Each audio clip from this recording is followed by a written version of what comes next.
be there to achieve that. So when I'm talking about communitarism is when we work together to create and find solutions to our societies. That's why we are responsible. Others, they get surprised when they have a situation, they've got a tire puncture, they phone you and they say, I don't know what to do. What do you mean you don't know what to do? You must find a solution.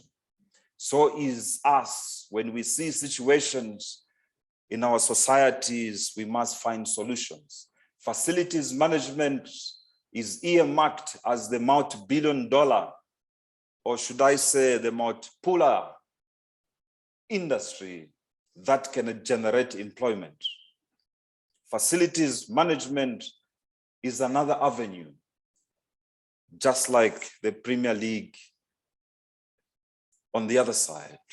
My brother talked about Liverpool, and also I'm not shy to talk about Manchester United. I lived in Manchester for 12 years when I was doing my medical studies, and that is my team. Sorry for that, but I've taken you on. But the question is, what is about Africa? How can we not believe in ourselves? Because everything foreign, Manchester United, Beyonce Noels, and all those, who are coming from outside, is the people we celebrate. We don't wear suits like I wear my own suits with my name. I go to my tailor locally. Because the suits which comes and you share maybe the same problem that I may have, they can fit you here, but the hands are too short here. They are not meant for you. In the early days of manufacturing of clothing, they had tailors who tailor your suit according to your size. Even shoes must be manufactured according to your size. None of us are the same. Yes, you can fit into that jacket, but when you look in the mirror, I just don't want to tell you that you're not perfectly dressed. That's why you see the names on the clothes. You see there's Pringle, there's Gucci, there's whatever, I even forgot because I used to follow them too much. The Levi's trousers, the Gucci watch, and many others. We created employment somewhere else, but meanwhile, our our brothers and sisters, they do not have industrialization. So what I'm saying here is simple, plain English, that let us work with the stakeholders. Let us work with the government who are here present and assist them in formulating policies and making sure that those are implemented, especially on importation of foreign products. Car manufacturers like Mercedes-Benz, BMW, and Toyota, and many others that have flooded our markets. Yes, indeed, other parts are IP, intellectual property parts, but an indicator, carpets, the dashboard, the seats, and other parts can be manufactured from here. We have the market and we control the market. We can tell the OEMs, original equipment manufacturers, tell them that for Africa's market, we want the indicators to be manufactured in Africa. We want the indicators to be manufactured in Egypt. We want the indicators to be manufactured in Gaborone. We want the indicators to be manufactured in Francistown so that those villages between Francistown and Gaborone can also be developed. That's what we want. During the apartheid time in South Africa, the South African government had to tell the United States of America, who think that they are big, that if you have to trade with South Africa, the rate of exchange between the dollar and the rand must be 1-to-1. Because I've never seen a business transaction where you give 11 pullers, they give you only $1. Where you give 16 rand, they give you $1. In Nigeria, it's 9,000 or 100,000. In Tanzania, it's about 15,000 to 20,000 shillings for only $1. It doesn't make sense. I've sat with economists many times, and again, they have never convinced me about this exchange rate. It's all a fantasy that they have told us. because that's the way it is, because it affects us. But if we apply our common sense and the logic, we will realize that what we have been told is nothing but just a myth. One of the questions that I've asked in my life is when they have told us that midnight is at 24. If you talk about the night starts from 1800 hours to 24 hours, because the next hour there is 1 a.m., it's in the morning, you must say good morning. So the mid between 24 and 1800 hours, you shall know that the midnight is not 24 hours. So you start thinking, applying your logic of your common sense, we shall take in charge of our resources. We work with our stakeholders, the Western culture, we learn from them. How they have developed, how have they dealt with situations? How can we make our countries productive? As I conclude, Program Director, I see you looking at the time, and the time is the time that winners or people on the stage must know when to leave the stage. The question is, where do we go from here? What can we learn from this conference? How can we create industrialization by being participants of the governance of our nations? I heard as well the speakers who came before me, they said they've registered an organization, an NPC, Chapter 1, Chapter 21 company, or if in the United States of America, they call it 501. I'm not sure how they call it here in South Africa, in Botswana, but it is an NGO. I'm saying to us, we've been micromanaged, or we've been doing charity work. We've been doing NGOs. We need to register an entity for facilities management, which is a company, to make a profit. As an NPC, you're never going to make a profit to be a beggar for the rest of your life in the business. That is my position. I've done it before, and we can do it together because the market of Africa is within Africa. Nobody is supposed to help us from outside. We are capable of refinancing ourselves and using our resources and putting the stop to everything that happens. Thank you very much, ladies and gentlemen, for the opportunity to have me here today, and we shall speak as we go on. The industrialization of renewable energy is a must for Africa, but where do we get those equipments? We have to start manufacturing the solar panels, decarbonization, electrical vehicles, the EVs within our continent to create employment. I thank you, and may God bless you.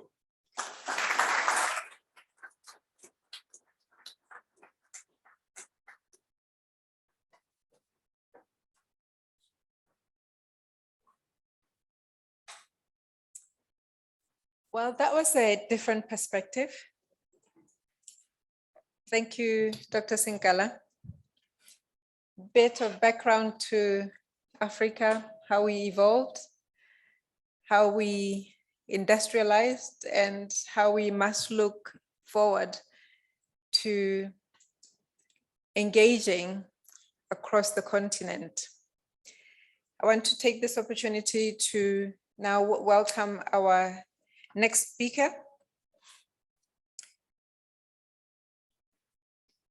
Ms. Kagiso Sebetso from Green Building Council, Botswana. She's going to talk to us about how we can align the green aspects of the building to facility management. Thank you and welcome.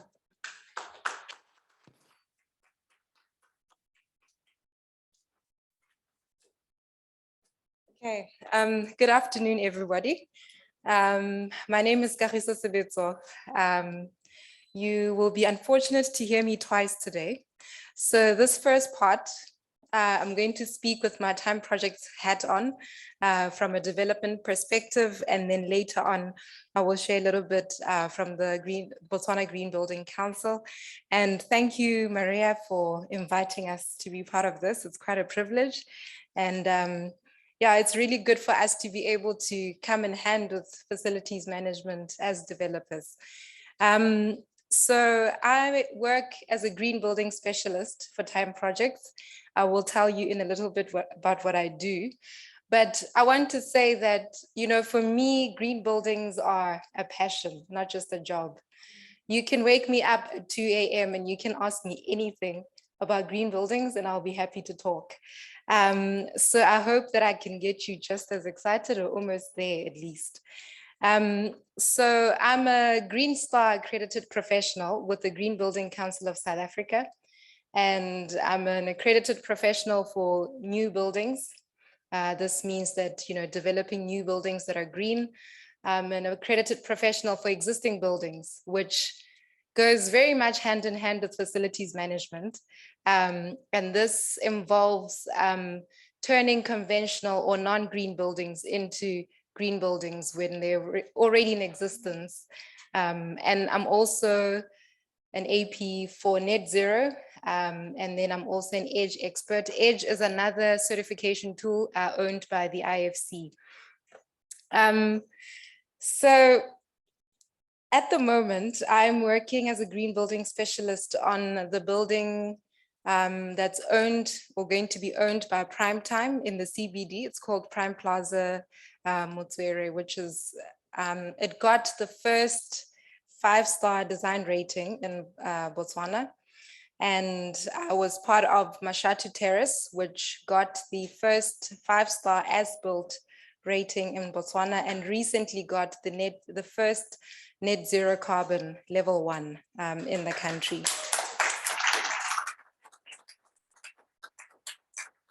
And I have the privilege of being the green building specialist for First Capital Bank head office in Zambia, Lusaka. So it was great to hear from somebody from Zambia, could relate on that level.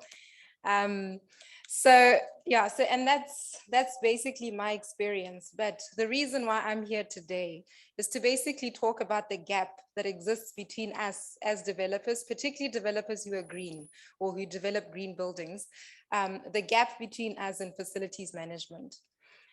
Normally what happens is we develop a building, it's green, it gets its certification, and then we hand it over to the owner if it's owner occupied, or we hand it over to the tenant.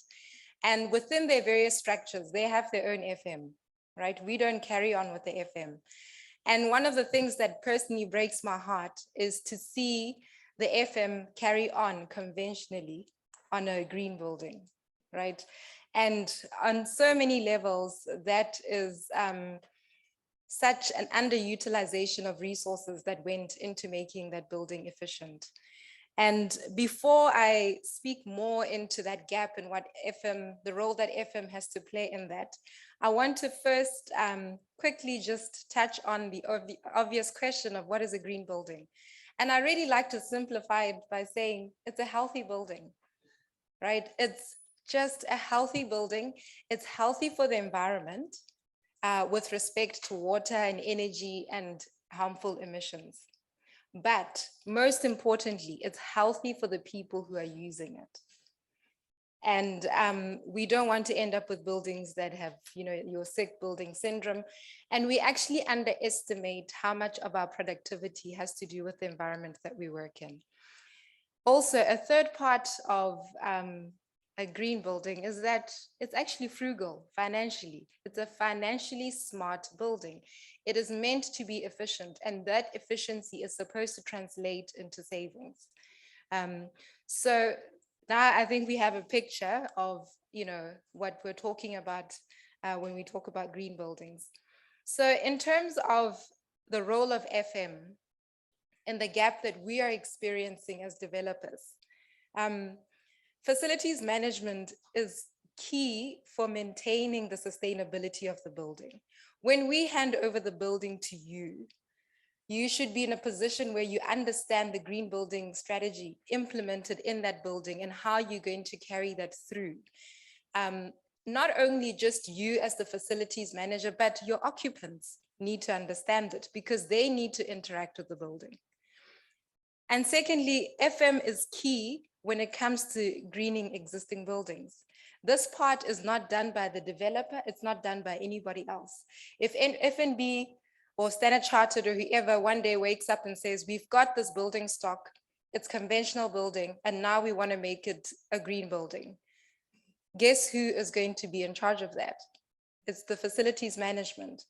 And facilities management needs to equip themselves from a certification point of view, from learning point of view, and skills point of view to be in a position to be able to get that existing building to be a green building, and then maintaining that sustainability of the green building. And with these challenges that we're experiencing, and also just, you know, the role of FM being emphasized in this gap, we are looking at having to revision or remodel our own facilities management, because in our buildings, we do our own FM where we retain our stock. And I'm going to share with you some of the areas in which we realize we need to revision our facilities management strategy in order for it to actually align with the green building strategy. So the first thing is the performance monitoring and measuring of the building. So it's like when you buy a car and they give you the spec and they tell you that it's fuel efficient, it can go this fast, it can accelerate this much. I don't know much about cars, but you know, you have a spec when you buy a car, when you buy a laptop. And as the user, from there, you look at, is this car or this laptop actually living up to its spec? And the same goes with green buildings. FM needs to measure performance. It needs to monitor performance using benchmarks. And this is usually with respect to energy and water consumption, because when we give you a green building, we tell you that it's energy efficient. And you need to be able to monitor and measure that as FM to actually verify that it is performing accordingly. And we do this through things like sub-metering, where metering is no longer just about tenant billing and the bulk water meter from water utilities or the bulk power meter from BPC. It's creative. It's things like having metering for each floor and each department, where the departments actually have a competition about who's going to save the most electricity, because then you can actually read power consumption for certain departments and say, you guys use this much for lighting this month, and the other guys save the most. And the other part that and the reason why we need to actually focus on monitoring and measuring performance is that we actually go and put money into these energy efficiency initiatives, as well as the water efficiency initiatives. Like any investment, you want to see your payback. So it's, we know it for solar, that when we put up a solar system, we expect a payback period. It's the same with a green building. Those savings should translate into income, and that income should translate into a payback, which will hopefully eventually influence the value of the property. The other aspect that we're realizing that is really knocking on our door as far as the gap is concerned is the building indoor environment. And as I said before, a green building is healthy for the occupants. As the developer and the designers of green buildings, we will look at things like thermal comfort. You don't want a building where occupants rely too much on HVAC. You don't want a building where you rely too much on artificial lighting and so on. And you want people to have nice external views. So when we give you a building like that, and we say that we can actually have carbon dioxide measuring devices for you in the building, but you never use them. And we say to you that this is designed for optimum thermal comfort, but you actually never monitor it. And we tell you we've designed for excellent external views, but then when you set up your furniture, you have this massive cupboard against the windows and things like that. And then you cramp too many people in the space, and then your fresh air ventilation rates per person then decrease, right? And that is not compatible with the actual design of the green building that we're trying to hand over to you. And the third aspect that I will touch on, there are many aspects, but this is the third one, and I'll leave it at that as far as revisioning is concerned, is the waste management. We design and develop our buildings with a waste collection facility where occupants can have the waste separated so that when the waste is collected, it's already separated for recycling. But even beyond that, for you as the FM, it's your responsibility to encourage the users to generate less waste. And this goes into how you procure your materials and how long they last and how often they need to be replaced. So it's important for us to transition well from the developer to the FM, and the FM needs to buy in to the strategy for purposes of the budget and financial planning, because some of these maintenance strategies cost a little bit of money. And lastly, FM needs to position itself for the innovation that's coming as a result of sustainability and green buildings. Data and information are going to be key for benchmarking, for energy performance ratings and energy performance certificates, which are already in motion in South Africa. It's coming to Botswana. And FMs are the ones who will actually have access to the data and have the power to get the data needed for that. We know that green buildings will soon impact property values, and we will start seeing things like green bonds and green leases. And FM needs to be in a position to participate in those. Thank you very much. And I hope that you can be more interested in green buildings. If you are, please have a chat with me and I'll chat to you later.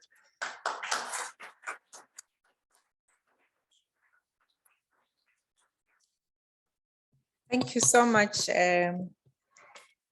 Kagiso. That was very informative. What I want to add to what you have said about the role of FM is that maybe another way to look at it would be for the FM professionals to be included at the inception of the development, because that way they are part of the process.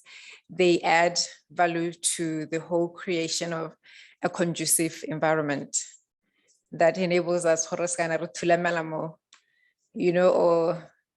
maybe the poor lighting and all the aspects of green features that you have already outlined. But it's again, just this emphasizes the importance of conversations such as this, because otherwise we work in silos, whereas we should be able to, create a way of including all the different professionals to ensure that the client, because the client is the end user at the end of the day, and if they are not getting the full value by us coming together, we are also shortchanging them.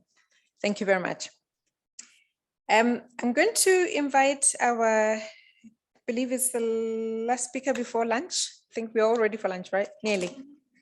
Or how are we doing for time? Apparently I've been way too fast, too efficient. Okay. Are we good? Yeah.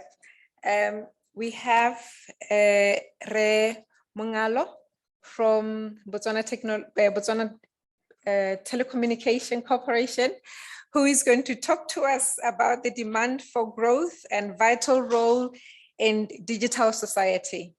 Thank you, sir.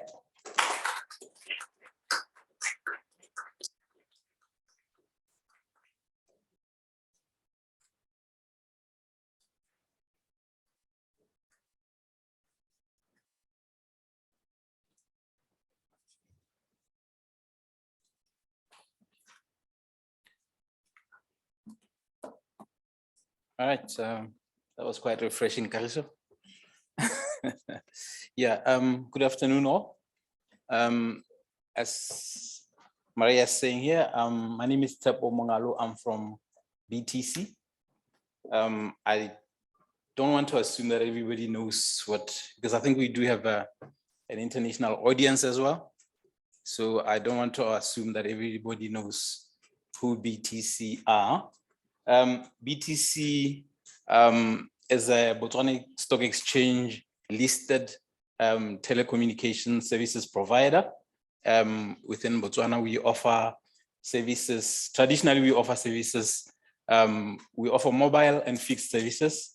But for today's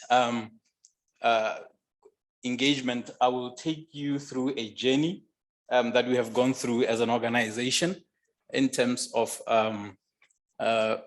the data center that we have built to support the economy with regards to enablement of digital transformation in Botswana. We talk a lot about data, and I think for me, data needs to be managed, data needs to be analyzed, and I think the next speaker, if I'm not mistaken, will be touching on this. Data needs to be leveraged because you can actually sell data.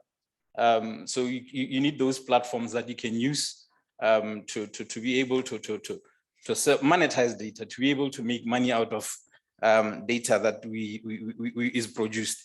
Data needs to be stored, and it needs to be stored in a purpose-built infrastructure. Right now, we talk about data-driven decisions in organizations.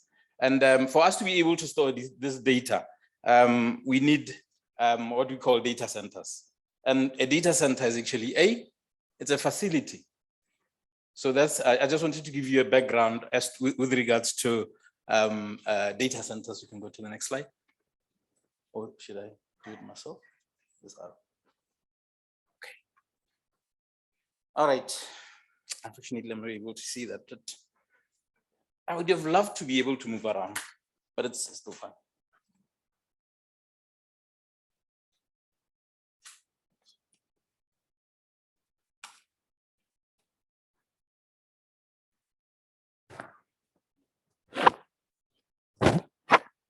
Okay. Sorry for that. Oh, okay.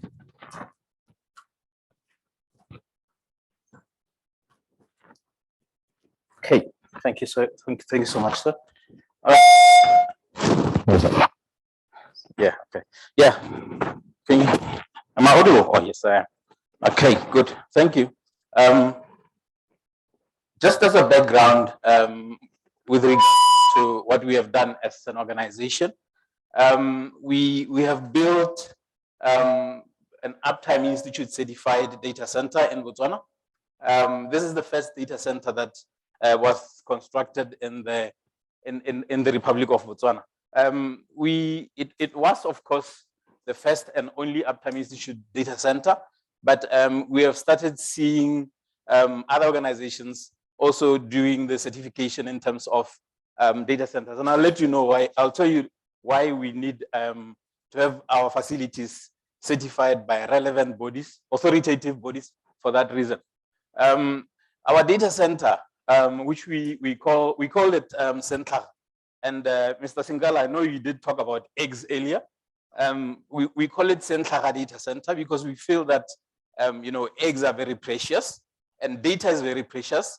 Hence, we call our data center the Cnference Data Center. Cnference is a nest, so we regard data as eggs. So I'm just glad that you did, I think, some telepathy there. Yes, you did talk about eggs and how precious they are in terms of giving life. With our data center, we are able to, we currently host what we call CDNs. A CDN is a content delivery network. With CDNs, your Netflixes, your Facebooks, your Google, you're able to cache data. Data caching means for you as users, for your Facebooks, your Netflixes, your Google, we're able to bring the data to the edge. So that, for example, if somebody is watching a movie and then that movie gets cached, if it's the first time, and then when the second time views that movie, it will be brought closer to Botswana. So the user experience will be that much more improved. This is how caching works. Currently, we also host in our data center facility, we host local enterprises, we host government, we host, you know, companies from different industry verticals, your banking sector, your parastatals, and ISPs. I'll also talk about our partnerships as an organization with other cloud services providers, or what we call hyperscalers. I'll also touch to that. Our data center is located just outside Gaborone, at Khale. I don't know if you know where Khale is, on the left on your way to Lobatse by St. Joseph's turnoff. That's where our data center is located. All right, I did talk about certification. Very, very important, because when you certify your facility, you are proving to your stakeholders, be it customers or whoever, that the facility that you have constructed is fit for purpose. It meets all the stringent demands, and you know, the certification shows also I mean, it just goes to show that you know, I know that currently there are some insurance firms which would say for me to insure your business, you have to host your data at a certified facility, which is why we went ahead as BTC and certified our data center with Uptime Institute. Uptime Institute is, like I said earlier, it's an authoritative body when it comes to certifying data centers. The certification process is in two parts. The first part is what they call TCDD. This is tier certification for design documents. Basically, for you to, before you even start construction of your data center, you have to submit those designs, and they have to be approved for the tier level, because there are different tier levels. I think you'll see that we're certified for tier 2, but there's actually there are different tier levels that you can certify for. Tier level goes hand in hand with the availability of the facility that you want to certify. In our instance, we certified for tier 2, which means all the components in the data center are redundant. This allows us to be able to do concurrent maintenance on our facility without downtime, because I mean, you cannot have downtime on a data center. With tier 2, you can achieve availability of 99.741% in a year, which means like, okay, it means 99.741. Basically, even though that's the case, as a facility manager, you have to ensure that you do all the preventative maintenance, so that not at any time would you have downtime in your facility. You cannot afford to have downtime. And then the second part is TCCF. Now, TCCF is tier certification for the constructed facility. This is where now Uptime Institute sends their engineers over to come and check that you have constructed your facility as per the design document. They will check each and every little component inside your data center, the power, the cooling, everything, just everything. So this is where now you get what they call tier facility certification, hence that facility there. That's when you are able then to get the certification. Like I said earlier, for tier 2, all the components are redundant.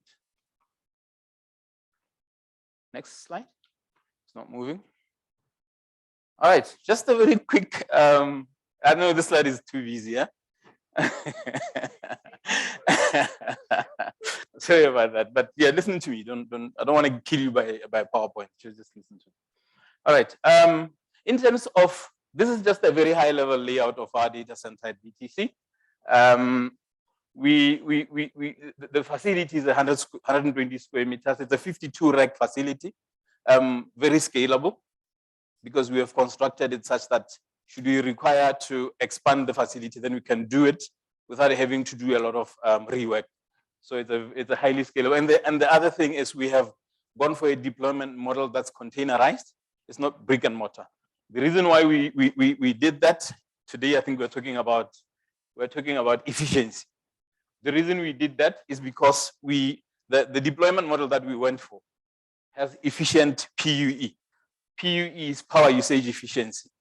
So basically, I think she's been talking about green technologies and green buildings. The PUE is it actually looks at the amount of power that you use to cool a data center, because the biggest cost the biggest cost in data centers is cooling the equipment. I don't know if you've ever been in a data center where cooling failed. You can fry an egg. Yeah, it gets really hot. Equipment produces quite a lot of heat. So yes, and then like I said, I did talk about redundancy. And I just want to, while still on the subject of power usage, I would like to say that BTC also, as a responsible corporate citizen, we use solar quite extensively, especially on our sites, mobile sites right across the country. Sometimes we do it because we have no choice. Because in some instances, you'll find we need to provide the service in remote areas, but BPC is not there. So really, sometimes it's not just by. Oh, but by the way, BPC for people who are from Bostwana Power Corporation. Thank you. Yeah. So like I said, sometimes we do it because you don't have a choice. Yeah, I think the rest of the stuff is just talks about the redundancy in terms of if we lose mains power, we have the automated transfer switch room to start the gensets and everything. So yeah, I just wanted to take you through the layout at a very high level. And the most important thing for facility managers is DCIM. Can this thing point? Doesn't point, huh? What does? It doesn't. Oh my God. It doesn't point. I just wanted to bring your attention to the parts I was on. All right, yes, I'll just point. Management system. The DCIM, that's the data center infrastructure management system. This acts as our ears and eyes inside the data center. Actually, what we really want to avoid, oh, thank you so much.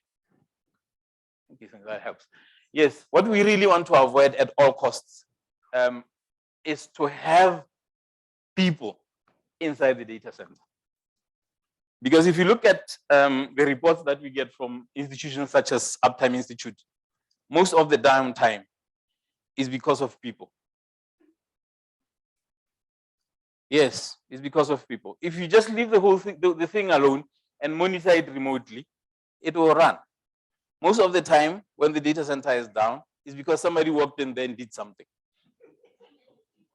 So, so we try as much as we can to use the DCIM, the Data Center Infrastructure Management System, to monitor what is happening inside the data center.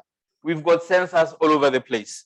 We use technologies such as VESDA. This is very early smoke detection apparatus.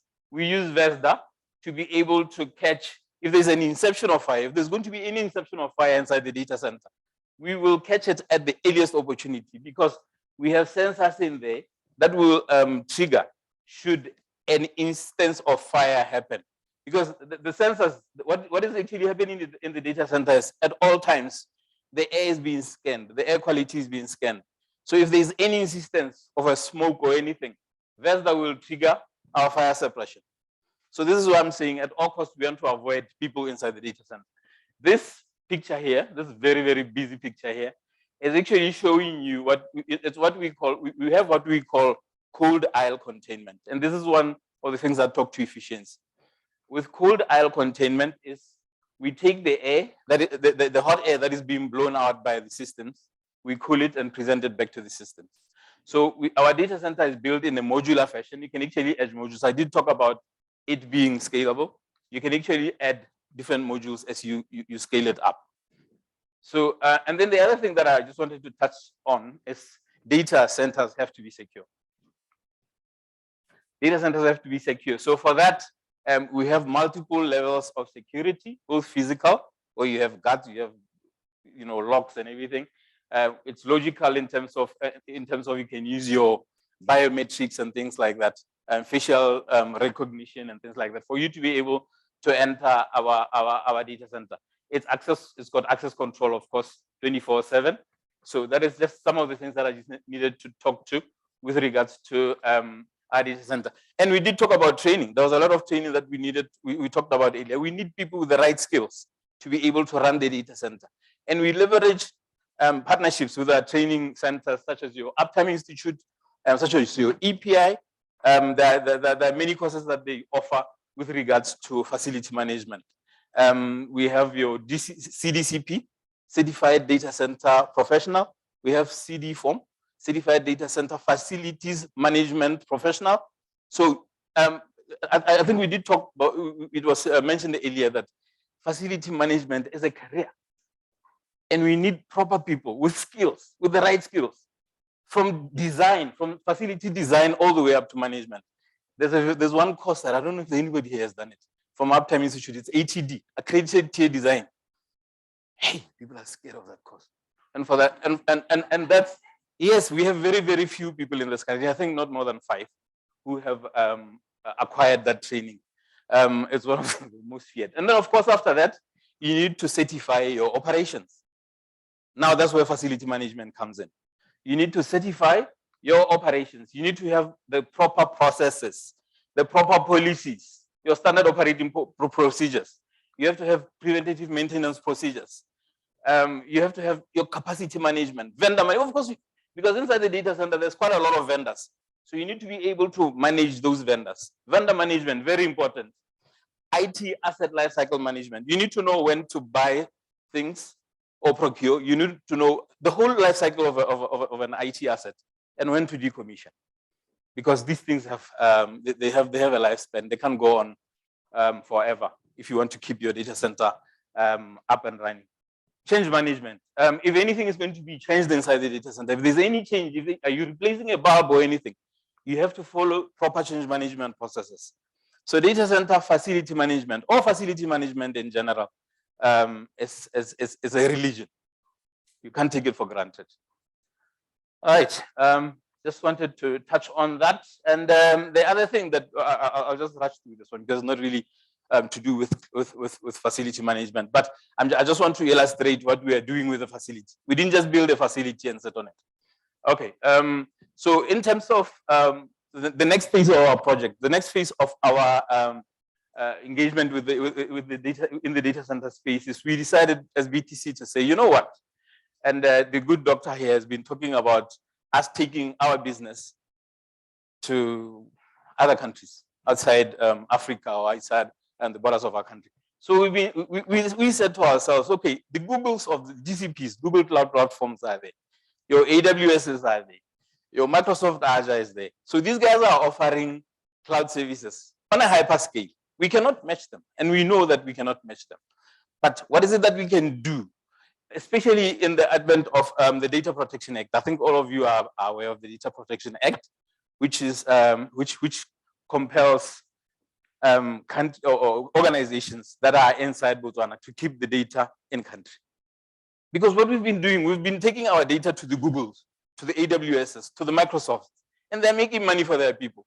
So we're exporting jobs. So what we are doing now is we have said as an organization, say, no, we have to put a stop to this. We are bringing in cloud services in country. We are currently the only organization that is offering cloud services certified in country. We have been doing this. I think if you saw in our plug for Uptime Institute, we certified our data center in 2017. We've been offering cloud services since 2019, just before COVID hit. So with COVID coming in, we saw a lot of customers running to bring their workloads into the country. And we are hosting a lot of workloads in Botswana. All right. Yeah, this is data sovereignty. I've touched on it a little bit. This is just what happens around cloud services. We have as a cloud services provider, we have what we call a shared responsibility model. So this thing just here just talks to the shared responsibility with regards to what do you do as a customer and what is the cloud services provider supposed to do. In the first place, this is where a customer is hosting everything on premises. When you host everything on premises, all this dark blue part is up to you. And this doesn't even include facility management. I should have included facility management. So if you go infrastructure as a service, which is what we are currently offering, and I think my good friend will talk to it because I'm hosting him at the data center. Infrastructure as a service, basically it means you only worry about this part and everything else is the cloud services provider. And in this case, it's BTC. And if you go to platform as a service, just like that. And then software as a service is where now you are outsourcing everything to a cloud services provider. Case in point be Microsoft 365. You don't have to worry about if there's a disk failure or if a generator has failed at Microsoft. You want your email to be working. So basically, this is exactly what we do as BTC as well. We say we will you focus on your core business. If you are a bank, concentrate on banking. We will take care of your facility needs. We will take care of your other cloud needs. You just concentrate on banking and innovate from the banking perspective. Don't worry about everything else. Give it to us. Make it our responsibility. Yeah, and then on the cloud, obviously, there's what you call security of the cloud. Security of the cloud is responsibility for the cloud services provider. And then security in the cloud is now the responsibility of the user. I mean, if your password is compromised and you can't go run into to Google to say, or Facebook to say my password has been compromised, it's because there could have been some negligence on your part. So you have to ensure that when you are in the cloud, you are secure. Yeah, and then I did talk about the Data Protection Act, which is what we triggered a lot of these trends that we see now. A lot of people coming into. These are just what we offer at BTC. We offer co-location in our data center, and it's carrier neutral, meaning that if you want connectivity inside our data center, you can bring wherever you want. We will give you co-location. Co-location is where a customer is bringing the IT equipment to say, can I rent space? Can I rent a rack in your data center to put my IT equipment? So that's co-location. And then we also offer what we call virtual data center, where we can provide you with compute, storage, and backup. We can also offer you storage as a service, where you can bring in your data and we store it for you securely. Backup as a service, of course, I think it's self-explanatory. That's where we offer you backup. And we do all these in a multi-tenant environment, meaning that we can securely create tenants within our cloud offering for you to be able to host your data. Yeah, in terms of enablement, we do enable our customers with regards to digital transformation. We're working with government right now to bring up services, and I believe my good friend will talk to that. And we are also looking to enable citizen technology entrepreneurs. We have a lot of smart people. I've had an opportunity to work with our young up and coming kids that are just fresh graduates from the university, brilliant minds. We do not have, and I'm going to say this very clearly, and I think my friend will talk about, we do not need to go and buy an expensive enterprise resource management system from Oracle or from whoever. Because in most cases, and I've seen this in a lot of organizations, you have people having these things and they're only using like 10% of it, but you're paying for the whole thing. And you're only using a little percentage of that thing. So for me, if you have any issue, we have brilliant minds that are fresh out of UB or any institutions in this country that can actually solve your problems. He will talk to it. Yeah, technology startups, like I said, no pressure. We enable technology startups. Typical example. Technology startups, we host them at the data center. If you're a technology startup, you're just come out of university, you don't have money to go and buy servers, and you don't even have money for a facility to buy servers and storage and IT equipment, expensive stuff.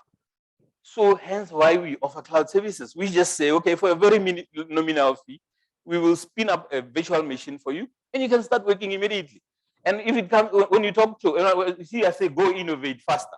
When you're talking about faster, we can deploy a virtual machine for you in what? In 30 minutes? And you're up and running.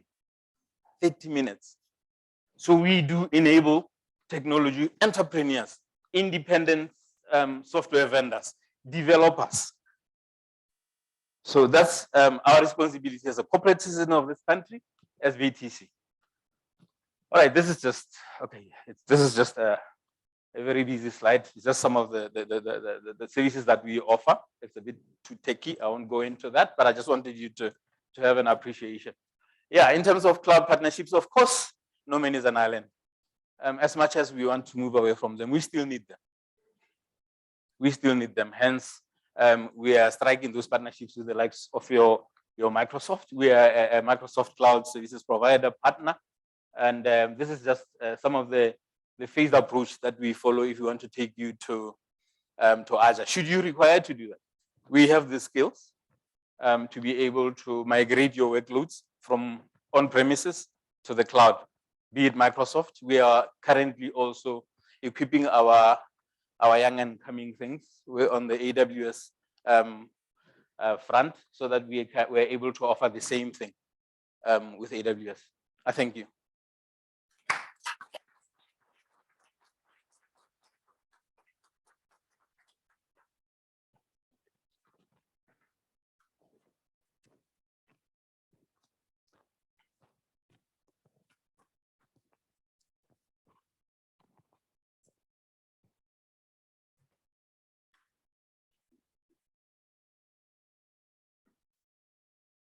Thank you so much, Mongalo. Very informative to know the current developments from BTC, especially the one speaking to improved user experience. I think we all know that this has been a critical one, post-COVID. I remember in UK at that time, we actually had downtime. Technology was challenged to its core. So I think it's very encouraging now to hear that, you were quite proactive in your planning to mitigate any potential for, downtime that business cannot afford. Thank you very much. We have our last speaker before lunch. Lunch is going to be soon. It's Re Muchuchuti. I know that there's been quite a lot of pressure placed on you to continue from. So I will hand over to you. You are talking to leveraging data analytics and machine learning algorithms to optimize FM operations and sustainability. Please welcome him.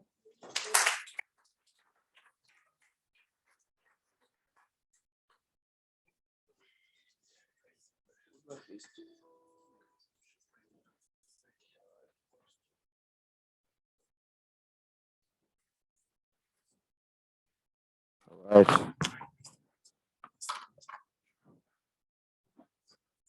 right. Am I audible? Can I be heard? Yeah, I think he did reference multiple times that when they're talking about brilliant minds, they're talking about me. And it's been a long time since I actually have never seen facilities managers happy or smiling ever before. So you can imagine this is a shocker seeing this many of them smiling and happy. And this morning when I was talking to the people at the office, God, what's going on? When I was talking to the people at the office as I was about to leave, they say to me, "Why on earth are you letting Mark Zuckerberg down?" So I left the tie and dropped that. Right. So, good afternoon, ladies and gentlemen. My name is Tabonga Muchuchuti. I am the managing director at a company called Xavier Africa, a company that specializes in bringing digital to the people. And in doing this, our specialty lies in creating bespoke software solutions for organizations, taking them from traditional ways of doing things and some that are already using software or ERPs, and taking them from there to a place where they can be able to be in control of their solutions and their software. In this journey, having worked with the government of Botswana, multiple corporations, MNOs, insurance companies, banks, there are quite a number of things that I've realized we have conflict with when it comes to facilities managers' clients. And, as a result, because this is something that has been done for a long time and there's methods that have been adopted, there's been a lot of hard knocks and issues that have emanated as a result. My mission today is to do two things. And hopefully, before you're too hungry, number one, to show and demonstrate the possibilities of a fully optimized facilities management operation. Number two, to take you through a step-by-step process of how to fully leverage data analytics and machine learning to increase efficiency and drive sustainability. I promise I won't use too much buzzwords. Promise I won't use any words with more than 5 syllables. All right. So we're going to start with the very first thing. What does the promise that data analytics and a fully leveraged ML location look like? After talking to a couple of people in this particular space, in the FM space, using and who have fully leveraged this technology, one of the very first things that they reported was that they have fuller visibility and increased visibility of the business and all the FM facilities across. Number one, they have fuller view and visibility on contractor performance, sustainability, spend, and assets. Number two, they have increased visibility into potential threats, risk levels, and monitoring in real time.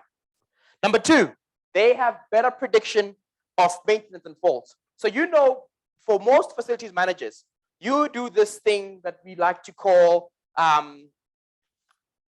preventative maintenance, which all the C-suite people I've ever met, they hate this word because it basically means fixing something that is not broken and spending part of our corporate budget. That's disseminating, profitability. So they are 75% more likely to predict key machine or equipment failure.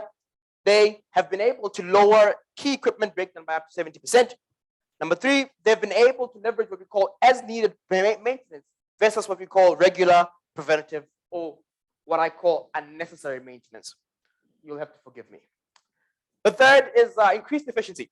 Increased efficiency, they have recorded high operational efficiency in key KPIs, including service request management, lease optimization, and key asset usage. The fourth, they have recorded reduced spend, reported savings of up to 40% on cooling and energy costs. For example, Google did this amazing thing with the data center, whereby they've managed to ensure that they've reduced their expenses energy-wise by up to 40 to 50% just by using data and data analytics. Lastly, they're reporting up to 50% in savings for preventative maintenance. And lastly, they're better space planners in that they have better space optimization within properties and have up to 80% greater utility. Right. Now, I wanted to just get over the hump of the benefits because I think by now, everybody has been feeding you a lot of buzzwords around AI and what it can do. What I want to do today, my aim now is to show you how you can be able to do that in your own operation. What are the things you need to think about and what do you need to do?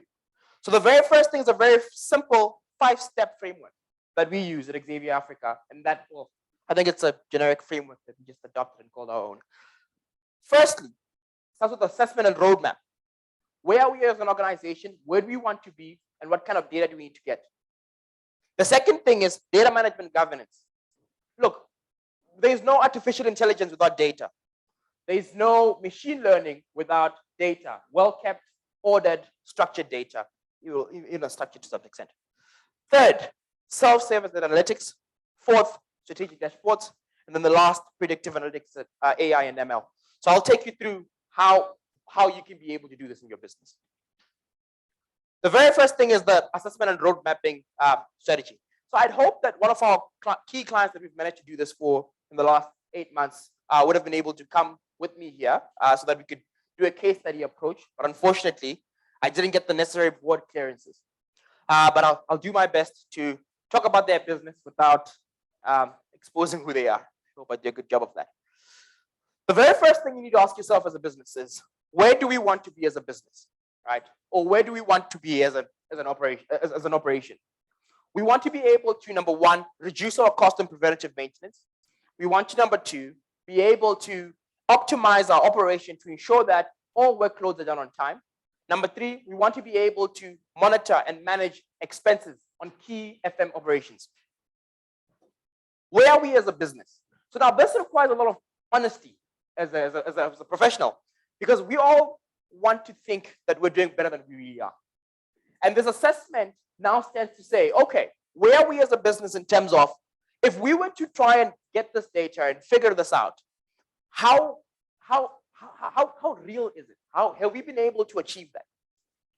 And when we understand where we are as a business and the gap between where we are and where we want to be, we can be able to understand what the gap between where we are and where we want to be is. And in that particular activity, that's where we start to then ask ourselves the key questions around what data do we need to be collecting to get there? So for example, in order for us to have better predictive maintenance, what data do we need to collect? So for example, if we're dealing with aircons, if we're dealing with machines or data centers and servers, what are the key metrics we need to be able to measure, and how are we able to measure this data? Next, which data do we have right now, and what can we do with it? And the last thing is, what is realistic for us as a business, given our current state and landscape? I mean, one of my favorite things to ask clients is, what is your budget? Because I can go up to infinity. I don't mind. So in doing this, once you understand the state of your business and where you are, now you need to figure out, okay, we've decided that we want to improve our preventative maintenance and move to predictive maintenance. We figured that we want to be able to increase the efficiency of our workflows from the time a tenant reports a fault to the time it's resolved by 40%. And we've decided that we want to be able to ensure that our expenses in our operation reduce or decline by 30%. Now, how do we start to operationalize this? The first thing being data management and governance. So data management and governance, initially I had all these fancy diagrams, and then Alex told me that these diagrams of yours will confuse my people. Please take them away from us. And it all starts by understanding the data you want to track, how to track it, and the means you need to employ to get it in data collection. So there's two main ways that we've seen clients within this particular space collect data. The very first one is by automating key facilities process. So for example, maintenance requests and logs, visitor management, vendor management, expenditure. So this means that instead of having your visitor management being a couple of people, the security guard writing the names of people at the door, now we're actually automating these processes for us to be able to know how many people are entering the building, what time are they entering this building, because we can't find and track this data unless it's automated. The next thing is use of IoT devices, so this is sensors now. Use of sensors for us to be able to collect data on key assets. So for example, we want to be able to track the performance of a particular asset over time. We want to be able to track the potential for performance lapses in a particular asset. How are we able to do this? This is where we use sensors. So once we figure this out, how we're going to generate and collect the data, we then now put the data governance in place. So the data governance or data processing and management then now allows us to say, when we collect the data from the sensors, where does the data go? And is this database secure enough to be able to ensure that this key data is secured? And is it structured enough to allow the data engineers to be able to create something meaningful? And three main processes are done there at that stage. The first being database management, which allows us to organize, store, and protect the data. And within that being data wrangling, where we're able to clean up all the key data. And this shouldn't be a problem if everything is automated. But the truth is that most organizations are only starting to automate their processes, over the last 5-10 years. And so there's a lot of legacy data that has rich insights within it. And so it's important within this process to clean up all that data, collect all the sources, all the data in Excel, all the data in papers, put it together into one standardized area, clean it up, and then load it into the system. The second is data compression. So this now is where we transform the data from the form that it was in, essentially, to now a form that the machine can be able to use to do further analysis. And the last being data encryption. We've seen a lot of hacking incidents in Botswana over the last 5 years in a concentration that we've never heard of before. And this is mostly because most organizations aren't really talking about encryption. Outside of the banks and the ISPs, everybody else will just deploy an application and God will secure the data. And so as a result, it's important to encrypt the data to ensure that when hackers attack the system, what they will be able to get is just web links. They won't be able to understand or make form of what is being said. Once this has been done, then comes my favorite part, the part that's paid to do, that we all love, data analysis. Now, data analysis basically comes in 4 main ways. And this is where the leverage really comes in. All our lives, we've known about what we call in hindsight or descriptive analytics. This is where we're basically drawing up some charts, being able to see what happened. The machine failed at 1600 hours. The expenses are currently increasing at a rate of 15% per day. This is what happened, or what hindsight or descriptive analytics will show you. The second is insight, diagnostic. Why did it happen? Why is it that every day at 4 o'clock, our air cons, they all just go down? Why is it this particular machine in this room is always down on the 5th of every month? I think maybe, something to do with month end. But after the diagnostics, the next thing now is foresight. How do we predict the next instance of this particular thing? So now that we know, okay, what happened? At 4 p.m. every day, the air cons on the left wing of the building, they start to malfunction. Insight in terms of diagnostic. Why did it happen? Oh, this happened because maybe, because this is Botswana, the temperatures, they get too high and they can't be able to contain that much sunlight or whatever. And then the next, being foresight predictive now, we're able to now take this data and predict when the next time this thing could happen in order for us to put in place different things. So this is where most of the predictive analysis and predictive maintenance regimes would come in, where we say, of all these machines that we have, all this equipment that we have, where if we can be able to predict when exactly this thing might fail, we'll be able to potentially go ahead and procure all the different items that need to be used to maintain and fix it in time, so that by the time that it needs to be fixed, we have everything ready and we have no downtime. Or what my favorite thing is, we avoid fixing what is not broken. The last is prescriptive maintenance. Now, this is where now, it really gets gimmicky. And a lot of people start to chase me out of their boardrooms because they think that I'm going to replace them with machines. But this is what we call amplified intelligence and automation. This particular part is whereby the machine is able to take all the data that we input, make all these predictions, and then prescribe and actually give suggestions of what the next best course of action is going to be. So say, for example, well, I'll go into more detail around this. Say, for example, yes? Sure, hold it. I got you. Yeah, so the last being amplified intelligence. And with this particular intelligence, the machine is able to give you recommendations on what to do and how exactly it's going to impact all the other different parts of the business. So say, for example, we're saying that we want to reduce the number of people who are working on sites. How is the number of people being reduced on sites going to affect the workload? How is the workload being delayed going to affect the maintenance? How is this going to affect the rest of the business? Now, right. So in terms of how to do this, the first being with descriptive. Basically, what we recommend is that once we've automated everything and we're collecting all the data in the business, we use what we call APIs and SDKs. So APIs is what we call an application programming interface. It basically allows two systems to communicate. It's like a waiter in a restaurant.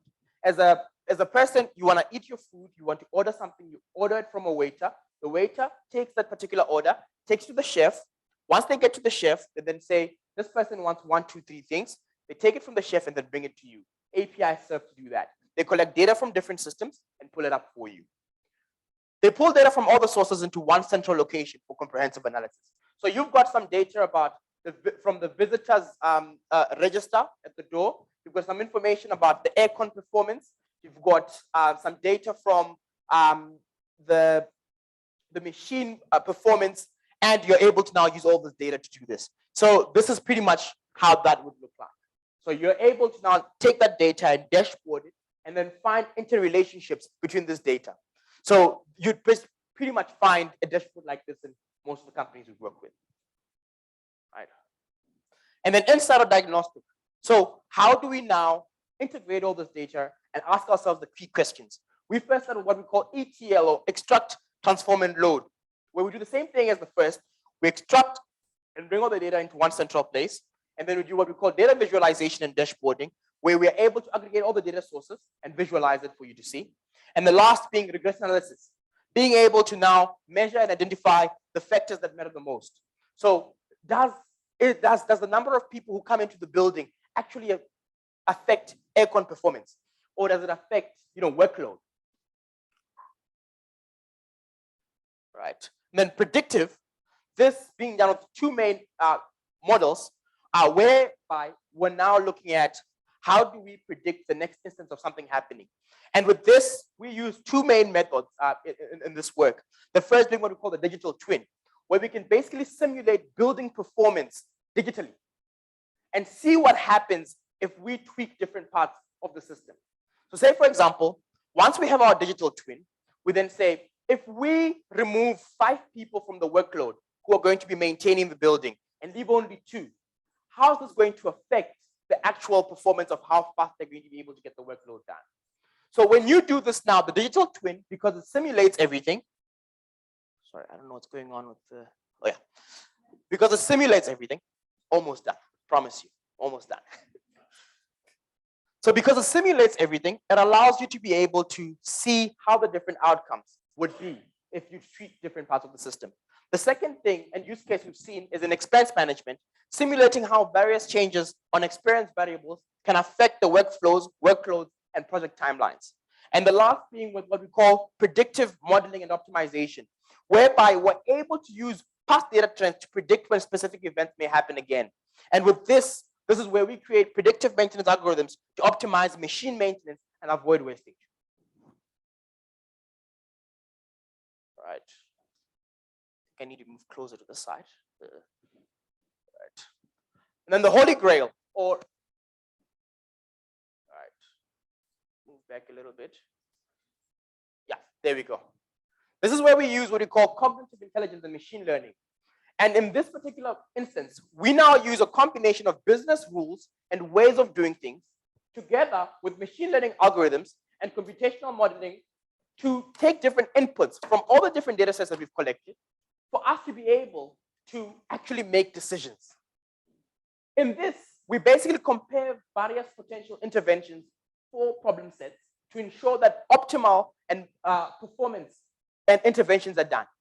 And the key applications on key decisions on optimal project personnel, spending decisions, and energy optimization decisions. Right. And typically, this is how it works. There's a set of predictions of what will happen, when will it happen, and why it will happen.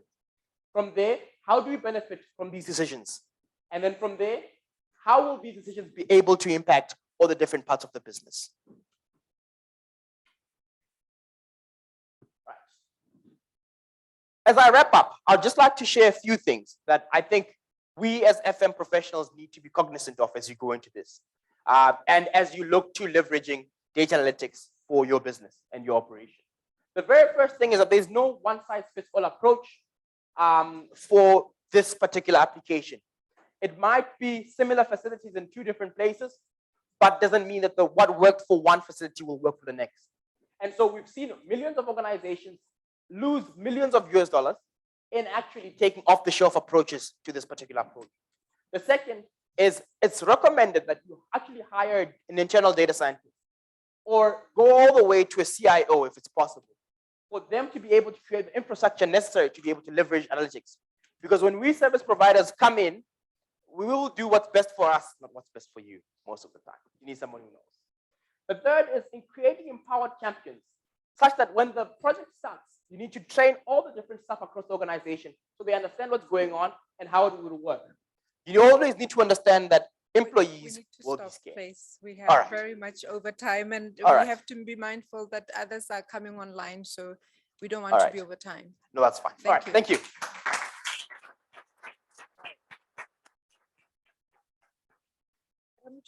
Before you go, let me get you before you go. Yes. I want to thank you. Oh, thank you. Appreciation of your time and sharing your experience. Sorry, I had to cut you short. That's all right. Okay. That's all right. All right.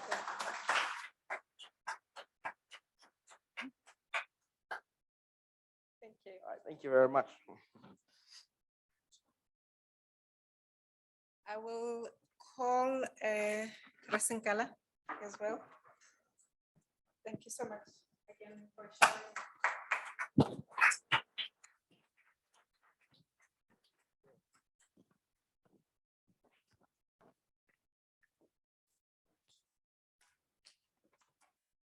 And Kagiso.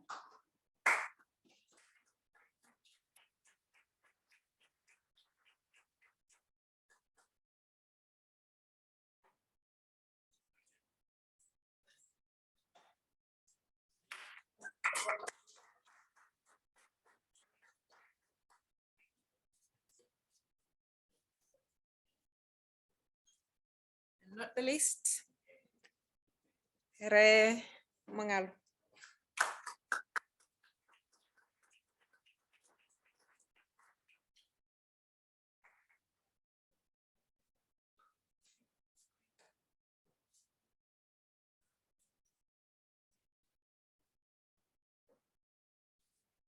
Well, we've come to the end of the first morning, at least the half of the first morning.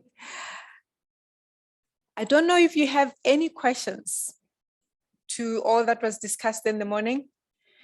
If you do, we have 5 minutes. We're still on lunchtime. Does anybody have any questions, any comments to the first session that you want to share now? I know that earlier on, there was a raised hands. Was it to do with any of the discussions? Do you still remember? Yes.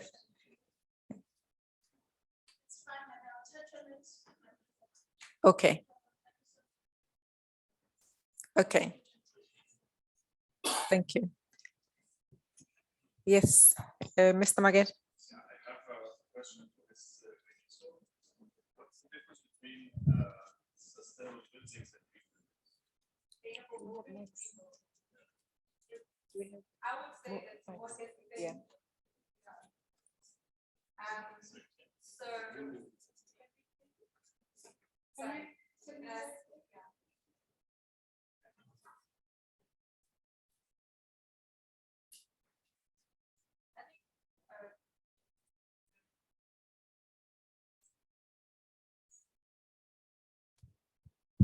Okay, thanks.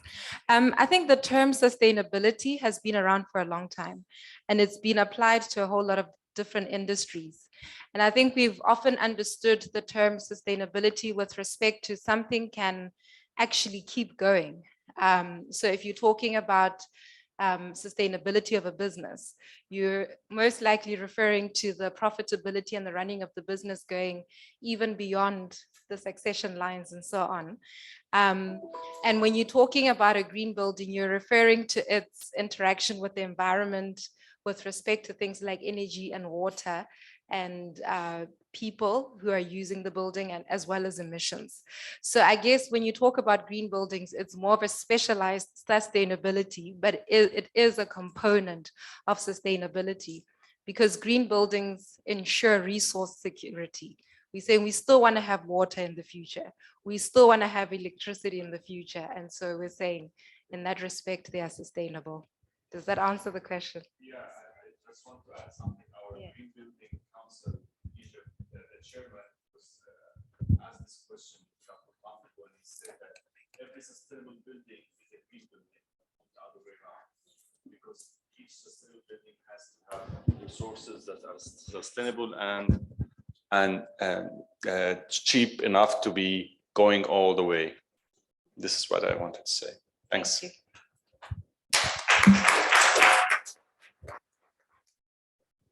Any more questions before we go for lunch?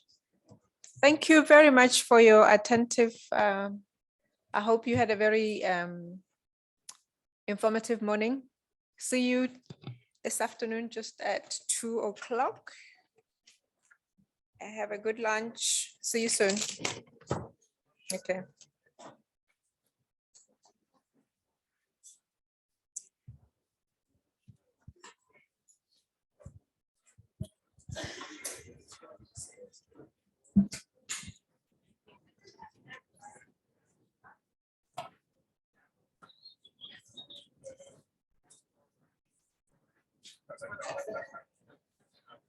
You were away.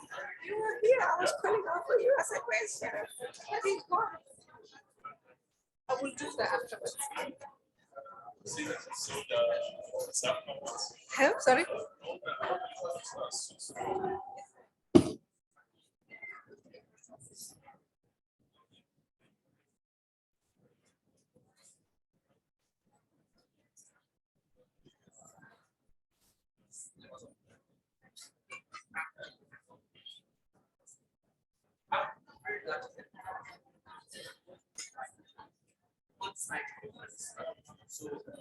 issue was not as tough as most of the guests.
But then, of course, clearly I was asking the wrong people. Yeah.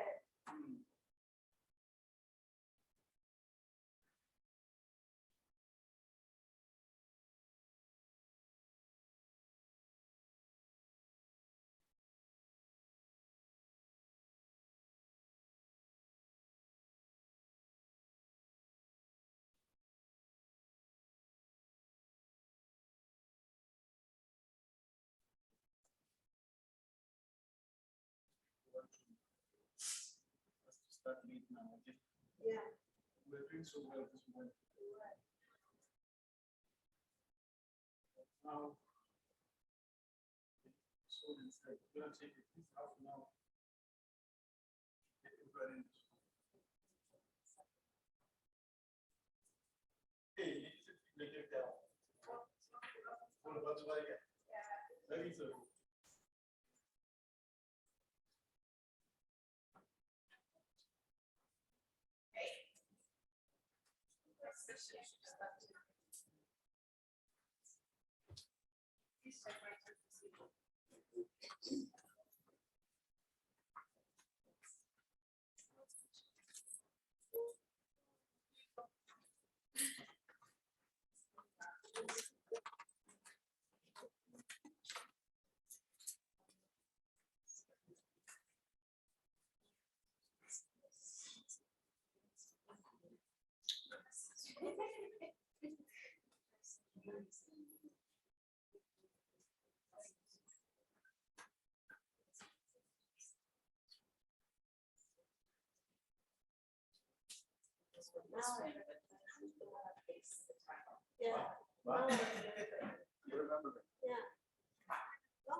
Yeah, no, you two should raise your hand.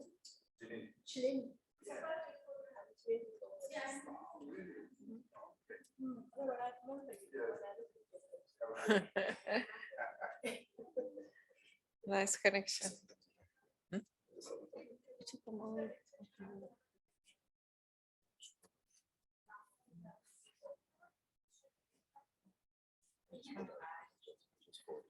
Yeah.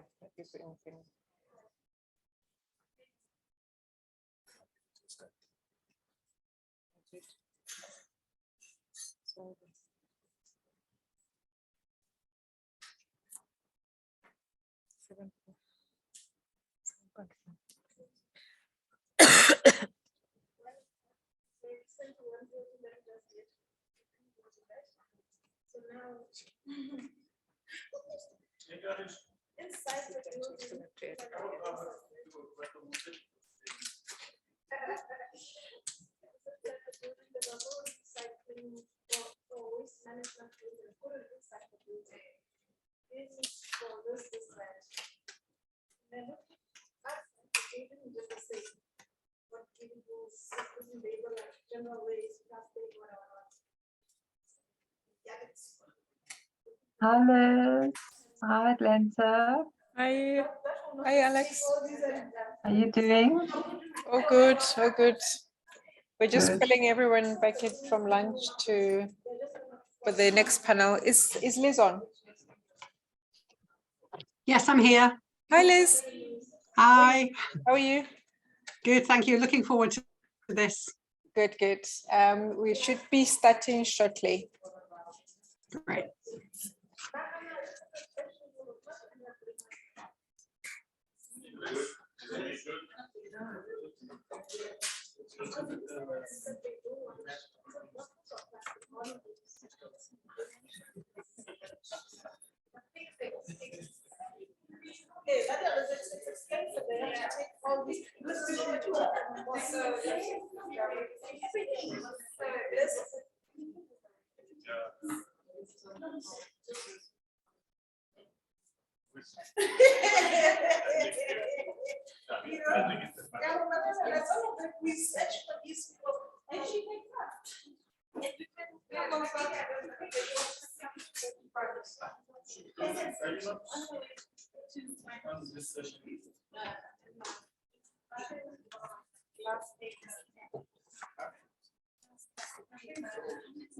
Are we able to see all those who are participating virtually on the screen?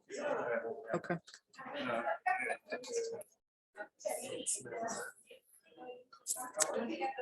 Because we need to focus on Atlanta, Liz, and Ronke.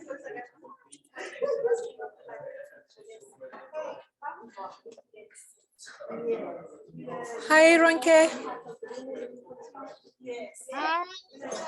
How are you? Is Atlanta on? Yes, now we can hear you. Oh, okay. I think so, yeah. Hi, Maria. Yes, I am. Oh, good, good, good. How are you doing? I'm well. How are you? Very good. Okay. Just a few more minutes. We're just mobilizing the team on the ground. But our ladies are Okay. here. I think so, on the ground, because the others are virtual.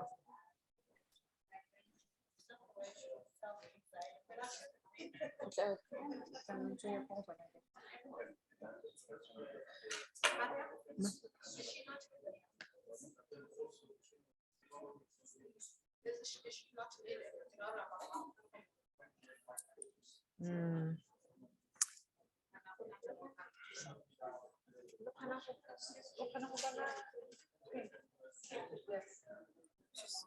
Visible. Can you see everyone? Do you have good view? Or maybe, yeah, you, yeah.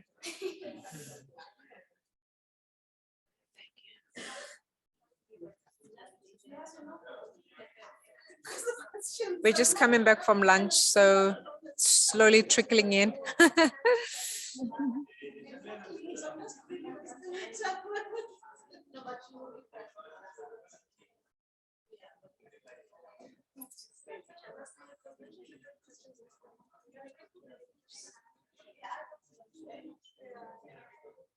Yeah, maybe we would like a split. Pero okay, split the whole comfortable in both.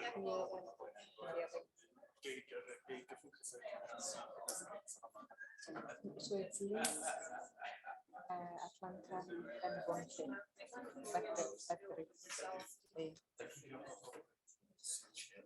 Yeah. How about you? Yeah.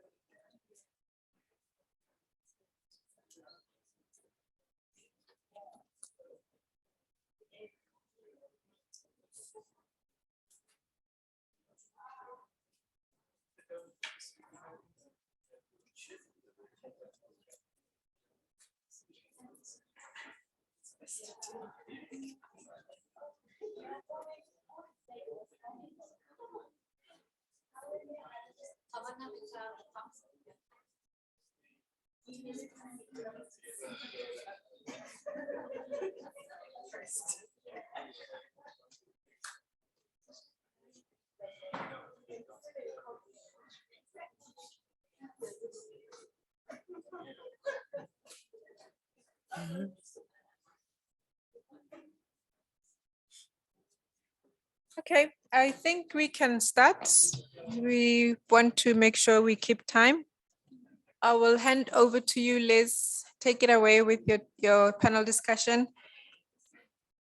Team, good afternoon. We have a panel discussion, education and mentorship to start off this afternoon. It's moderated by Liz Kentish, Managing Director at Kentish & Co. She's joining us from the United Kingdom. Our panelists are Chandata Masendu Kusani, Managing Director of Minaco Academy, Ronke Osuma. She's joining us online as well from Nigeria. We have Atlanta Wahamea. I missed to introduce you, Ronke. Ronke is an FM professional in Nigeria and quite interesting experience in it's also as well as I apologize for that tongue twister. Ronke's got 15 years experience in FM real estate portfolio and very much keen on mentorship. She's been working with Liz actually over the last year or so. We've got Atlanta Wahamea as well, who is the Managing Director of Droid Facility Management in Kenya, and Nelta Tepiso Musimanehape, founder and GM of Tempest Gold, a local expert, as well as Makusane. And we have in our midst a mentee.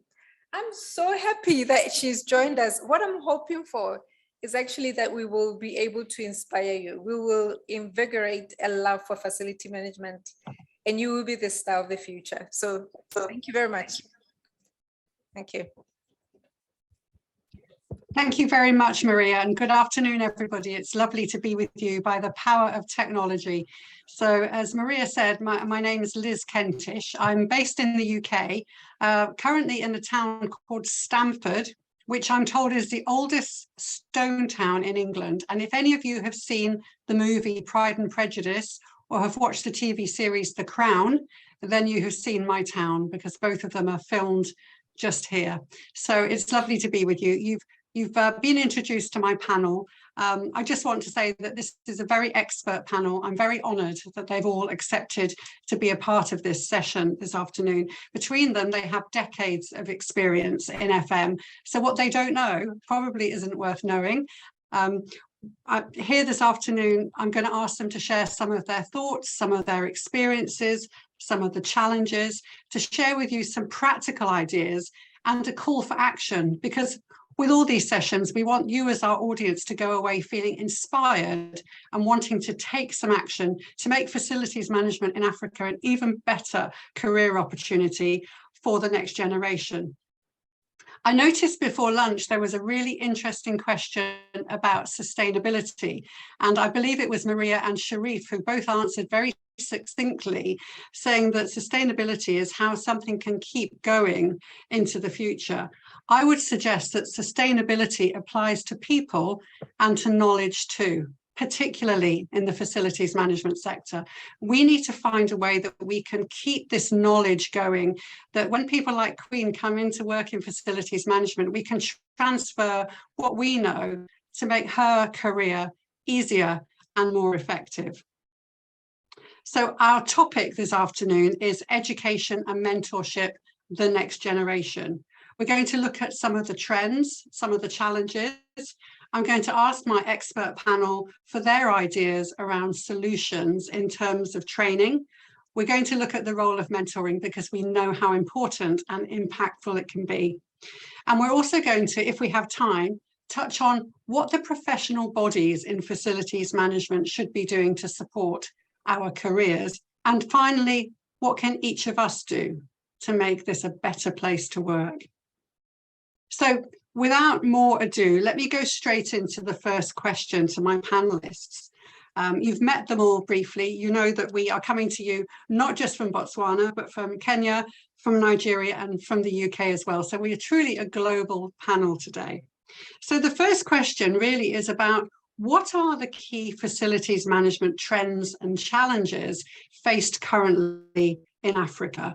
Ronke, let me come to you first for your thoughts around that.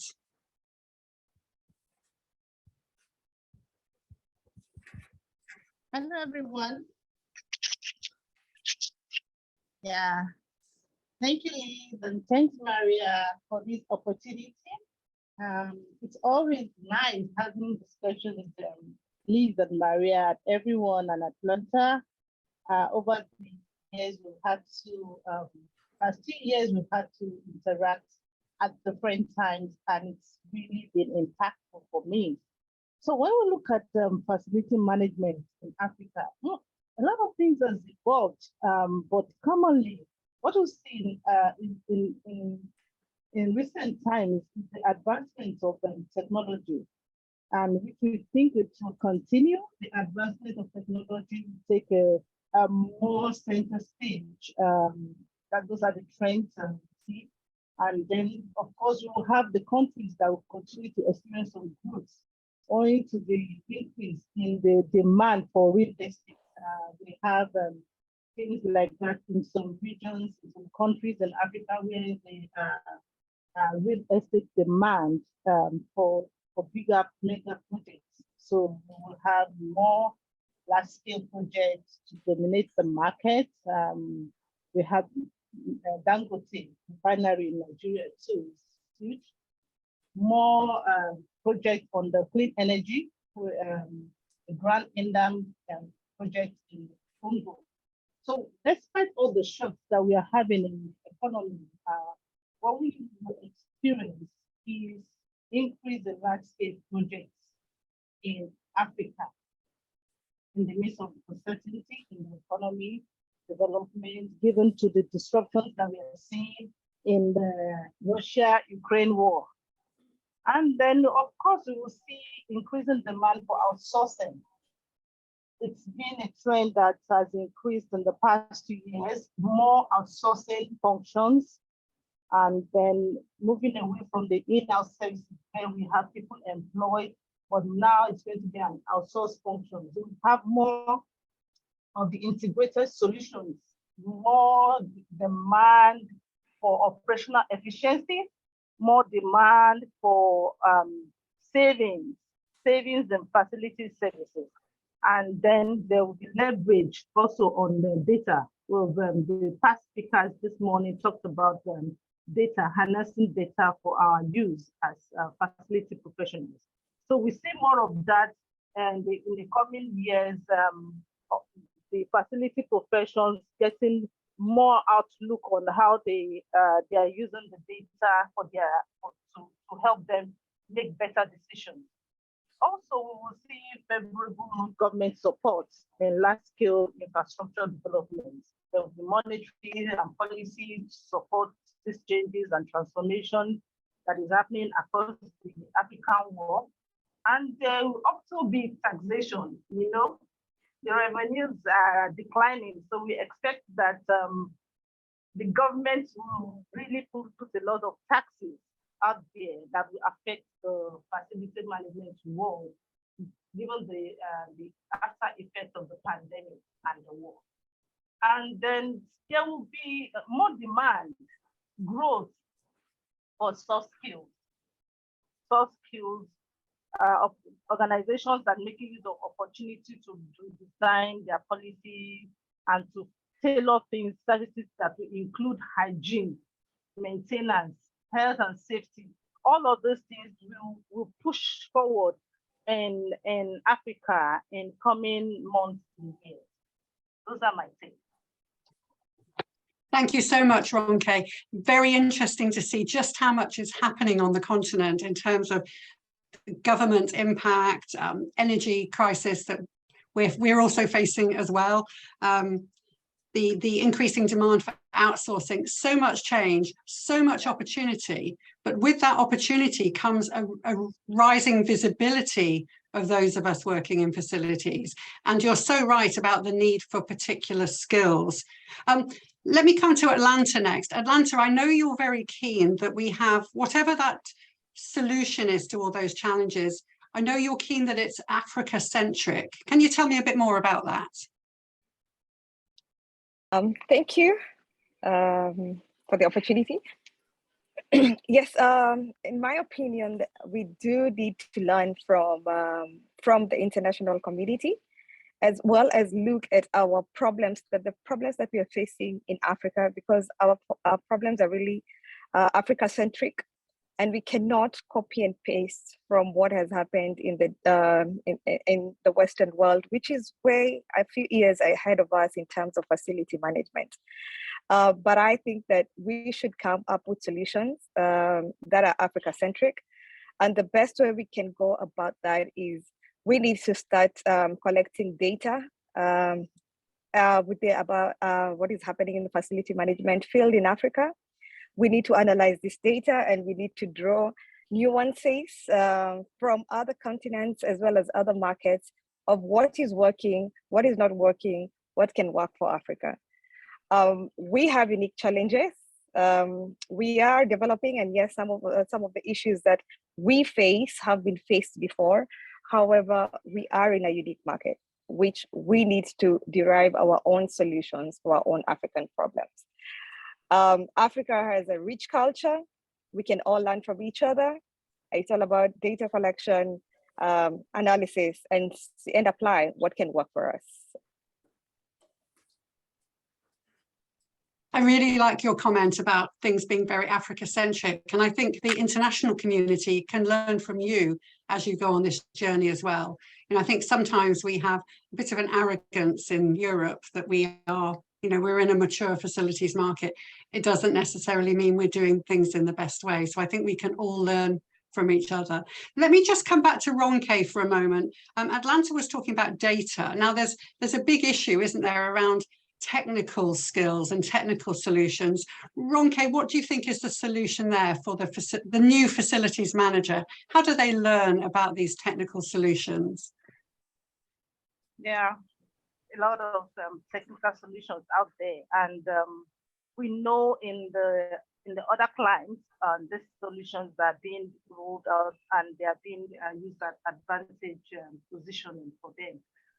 For us, we just like Atlanta says that we need to be African-centric with the solution. So we can look at the way the BIM, building management system, is working for us, and then try to learn, teach our professionals, the people, the technicians, train them on the use of the BIM, which is the complete solutions for facilities, and then you can. There are also technologies that are coming up daily. The drone technology now is rapidly advancing, and it's becoming more efficient and less expensive than we used to have in drones. So we can use the drones, for example, as an hardware that can perform inspection for us, and having to, rather than wasting money on scaffolding and other things, we can also look at using the browser-based management systems that we have. People are developing apps every day, and these are solutions that will enable us to easily access all the information needed on our assets and to also perform maintenance and repair. So there's a lot of technologically inclined solutions out there that we can customize to our use in Africa, and then we can also see how we can train our employees or the people that are working with us on how this can work and be more effective for us. There's also the blockchain. I know there's a blockchain buzz, which can be used to revolutionize the contracting management process. You can use the blockchain for work order processing, those things that are like operational for us in facility management. There are solutions that we can adapt, we can customize, we can make it local to our own community, our own organization, and help to make the facility more transparent to everyone that is working, both the end user, which is the occupant, and also with the service providers. So I think there's two issues there, aren't there? One is there are a lot of technical solutions coming along and we need to embrace them as much as we can. And the second issue there is about how do our people learn how to use them? So we're very lucky on our panel today to have one of our sponsors of the conference, but also a training expert as well as a facilities expert. So Chanda, let me come to you with a follow-up question really. What training solutions are there already in place when we talk about technical skills? And what else do you think is needed? Chanda, over to you.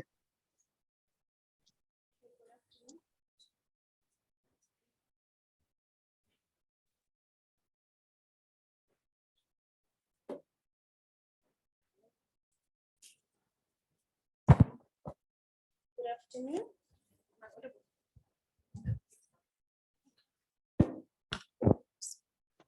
Hello. Hello. Okay. Good afternoon. Certainly works. Okay, so thank you for the question. I think, you know, before I answer the question, perhaps just to take a minute to just unpack you know, the FM areas, or as I answer the question, I will unpack the FM areas. In terms of the training that's available, we'll realize that with regards to hard services management, which is one of the tenets of facilities management, this has traditionally received the lion's share of training. So basically, when someone says facilities management, issues such as, you know, your electrical services management, we've got, you know, lots of an abundance of training in that area. Your air conditioning services, there's lots of training in that area because we've got the mechanical engineers who are trained and the technicians who are trained in that field, and ongoing training. So this is a very mature area. So, and that's the hard services area. There's abundance of training, there's almost abundance of skill and ongoing skills development in this particular area. However, the areas of concern in FM, some of the tenets of FM, you know, if you go into the soft services area, You know, we often take for granted that this particular portion needs training. Issues such as cleaning, your landscape management, your pest control, your waste management. You know, the view is generally that, you know, anyone can do this or anyone can manage this area, and you'd have this one person who's been in this particular service, providing this service for so many years, and they've never been formally trained. So, for example, you take cleaning, and I'm happy that the cleaning people will be speaking later. We just take for granted that it's just a question of a mop and a bucket, just go in and clean, and yet it's bigger than that. And so this is one area, the soft services area is one area that's very neglected. And then you go into other areas, energy management. Issues of sustainability have become more urgent now than ever. We're at a time where there's concerns around how the earth is going to look like in the next 20 years. Will our children even find anything? So you find that because FM is an area where, you know, it's one of those areas, in my experience, that is people who are not trained in FM in certain organizations or in bigger organizations or in organizations that don't own real estate. You find that the people who are in FM are people who the organization didn't know where to take this person. So then they send this person to FM, and this person finds themselves in FM, and all of a sudden, you know, issues of energy, they can't even relate with the bulb, that this is a fluorescent bulb and therefore perhaps it consumes more than this type of bulb. So for them, it's just about bulbs lighting. So, you know, there's need to train in the energy management space. So issues of efficiency, issues of managing energy. We're talking earlier about, I don't know if it's Kariso or the IT guys, issues around smart metering. You find that we need to train our people enough to know that when they go back to their organizations, they're able to advocate for some of these things to happen and advocate positively. And, you know, if somebody's not trained, it becomes very difficult for them to ask for a budget for energy management when they know nothing about energy management or the implications or the consequences. And expect the same people to stand before a board and ask for money for this particular area. The next area is IT services, and you know, we're talking smart buildings, automated generators, how we read our meters. This is where the world is evolving to. And we find that when there's a budget for IT in any organization, guess who's going to go? It's not the FM person, no. Perhaps, you know, some of those other people who are deemed to be better than the FM person would be sent for that type of IT upgrade. And I'm happy that, you know, Maria's seen the need to ensure that IT is part of this conference, because we need to, as FM people, know that we cannot exist in the future without IT. And we need to go back to our organizations and request for the training which is relevant, that will upskill us. You know, if you look at some of the meters, we just completed one building and commissioned it 2 months ago. The metering is just so complex and complicated. If you're not IT astute, you'll not get it. And then the last part that I want to talk to, which is really key, is the soft skills or the other skills. Oftentimes, you know, the FM person, especially in non-real estate owning entities, the FM person is the person who dresses the West. You know, that one person who comes to work in an overall and they're quite comfortable to walk around in an overall. And the question is, how are they perceived? Does that create a picture that this person is one person we're going to take seriously, or this is a person who just belongs in the basement, in that office in the basement? So issues around etiquette. It's very, very important that our FM person is trained in etiquette. When they go to present, are they a whole person who can present on issues of finance? Are they, how they sit, how they treat themselves, how they talk, and how they present themselves? Because this is important. Imagine you're an FM in a bank where there are corporate and investment bankers who speak good polished English, and they dress nicely, and the way they present themselves, and you're in conflict with them in terms of the budget. Both parties require budget or budget approval. Our FM person comes looking in the way they look, presenting in the way they present. Who's more likely to get the budget? or the money or the allocation. It's more likely the other person than the FM person. So issues around etiquette, issues around professionalism, issues around how you present yourselves. Still talking to the soft skills, issues around reporting. In certain instances, and I've been in FM, I know. You know, when you ask for a report from your FM colleagues, just how the report looks, the construct of the report, how it flows, and issues like that.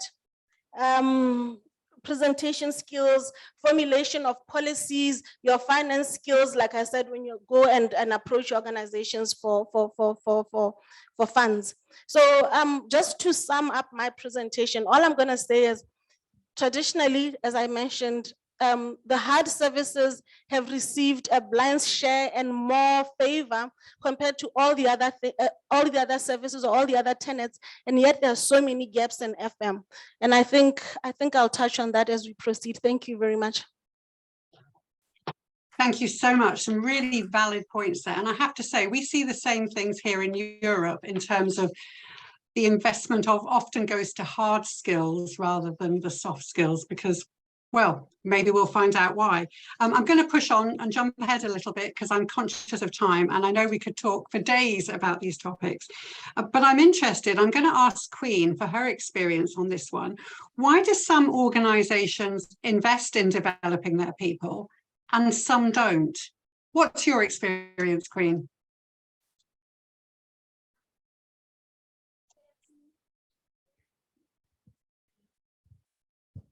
Good afternoon, everyone.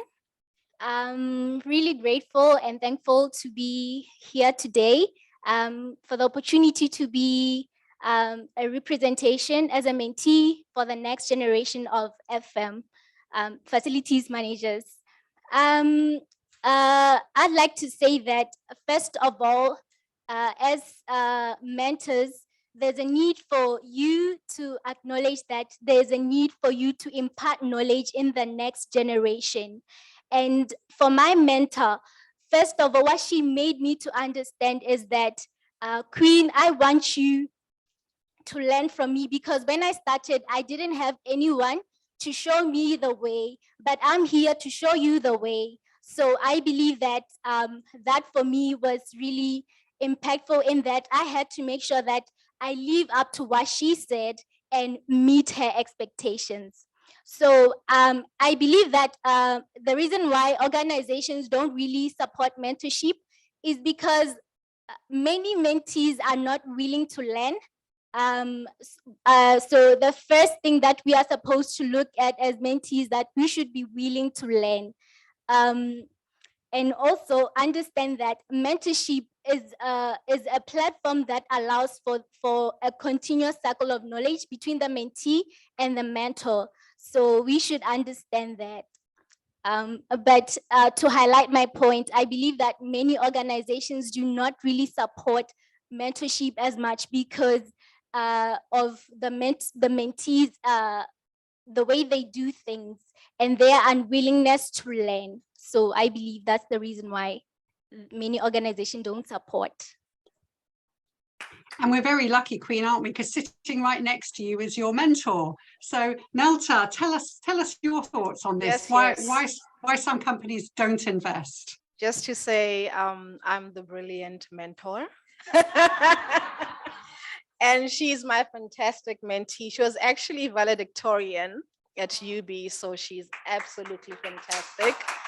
And I am incredibly proud of her. And I just want to jump into what Chanda says about etiquette and wearing overalls / dressing like this. Ladies and gentlemen, I love my heels. I love getting my nails done. I like having my makeup done. I love getting my hair done. And I don't think that should reflect as me being incompetent in doing my job. Yes, I know when it's time to take off the heels and put in the overalls. There's a time and place for everything. But I don't think women should reduce themselves to looking like an FM professional, whatever that is, you know, in overalls and hard hats. We can still deliver the way we are. Yes, to some people, you'd have to prove extra, but ladies, wear your heels if you want to. Wear your heels, but make sure that you do perform at the end of the day. Now, in terms of mentorship and mentees, like Queen has said, the first thing I told her is, Queen, I'm here to teach you. You're here to learn from me, and I'm also here to learn from you. Because what I found is, from generation to generation, things change. The way I think is not necessarily what someone who graduated, say, 20 years ago thinks. The world is constantly evolving. We're talking about technology. I'm sure the older folks, no disrespect, may not be as technologically advanced as we are. They may not identify solutions which use technology to solve the problems we have in facilities management. Now, the challenge that I've had before with mentees is obviously that I know it all mentality. I went to school for this, I know what I'm doing. And mentees fail to realize that what you learn, especially here in Botswana, what you learn and what goes on the ground are usually two separate things. You need to combine that knowledge that you're learning at school, as well as that knowledge that you're learning from your mentor. And for us, the challenges is basically, like Queen said, the unwillingness of mentees to learn. And it's very hard for you to impart knowledge and wisdom to someone who does not want to learn, which makes it very difficult for the mentorship process to be a success. And finally, what I can say is, you need a mentor for all aspects of your life. You need a mentor for business if you're a business person. You need a mentor for your work. You need a mentor for life, you name it. And the relationship between a mentor and a mentee, I look at it as a relationship, either a boyfriend-girlfriend relationship, a husband or wife relationship. The two of you need to work together to make sure that it's a success. And if one person is coming to the party and the other person is not coming to the party, it's not going to be successful for anyone at all. So let's, as mentors, encourage our mentees and our mentees also to challenge us to meet the status quo and also learn from us, as we will be learning from them as well. Thank you. Thank you both so much. I have to say, I wouldn't be in the position I am in my career now without a series of mentors who have supported me, even from school. You know, I'm still in touch with teachers I had at school who I still see as mentors, life mentors, as Neltal said, people who have been mentors in my career, formal and informal. It's so important. Just to let you know, a bit of an advert for a free of charge mentoring program that I'm involved with. It's called Plan B for FM, because we always say when it comes to women and they're being promoted to board level, Plan A didn't work. So we've created Plan B. So this is for women in the early stages of their FM career, and we will match them with a mentor, and they could be anywhere in the world. It's a global program. We do the matching, and then we leave you to have the mentoring relationship. We started in October 2020, and all our sessions have been on Zoom because obviously we couldn't meet in person. The great thing about it allowed us to go global. We've had 64 successful pairings so far, and we have had our first board level appointment of one of our mentees. So we're incredibly proud. So if you are a woman starting out your career in FM or fairly junior in FM, or you have a woman in your team who would benefit, Maria will, I'm sure, put you in touch with me and we can help you get involved.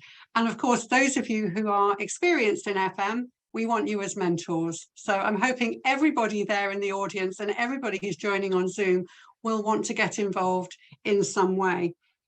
If you look at mentoring from a historic point of view, there are so many examples of successful mentoring. Let me just give you a few names you may be familiar with.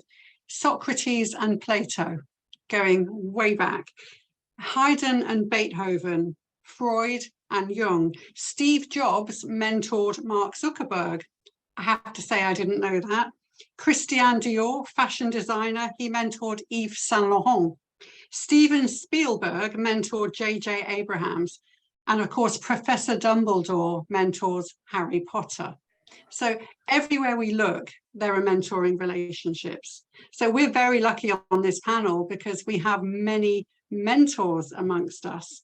So let's just take a moment to think about how can mentoring help make learning stick? So if someone is learning on the job or is going on training courses, how can mentoring help? Let's go back to Nelta. In your experience, how can mentoring help make learning stick?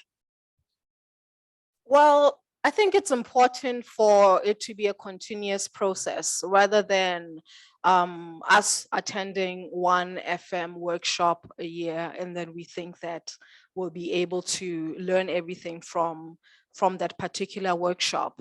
It's very important to continuously learn, expose ourselves to different opportunities, as well as, engage with our mentees to find out what it is, what are their challenges, what it is that they are succeeding with, and what it is that they want to ask us. Because that's one thing that I tell my mentees as well as my team. I don't know everything. If you have a question or if you need answers for something and I don't know, I will be frank with you that I don't know the answer, but I will look for the answer for you. So in order for us to make mentorship stick, number one, we need to show our mentees why it is important to have a mentor. Number two is to put in place training, regular training, rather than one of the speakers mentioned something about preventative. So I think being preventative is better than being reactive. Let's not only take our mentees to workshops when something has happened. If there's a project coming up, let's make sure that we get the team trained, and refresher courses. There's always something new to learn. There's always new information being disseminated. And I think that's how we can make it work. Thank you. And I wonder if we can talk for a moment about how else can mentoring help? Atlanta, you've been a mentor for a while. How else can mentoring help?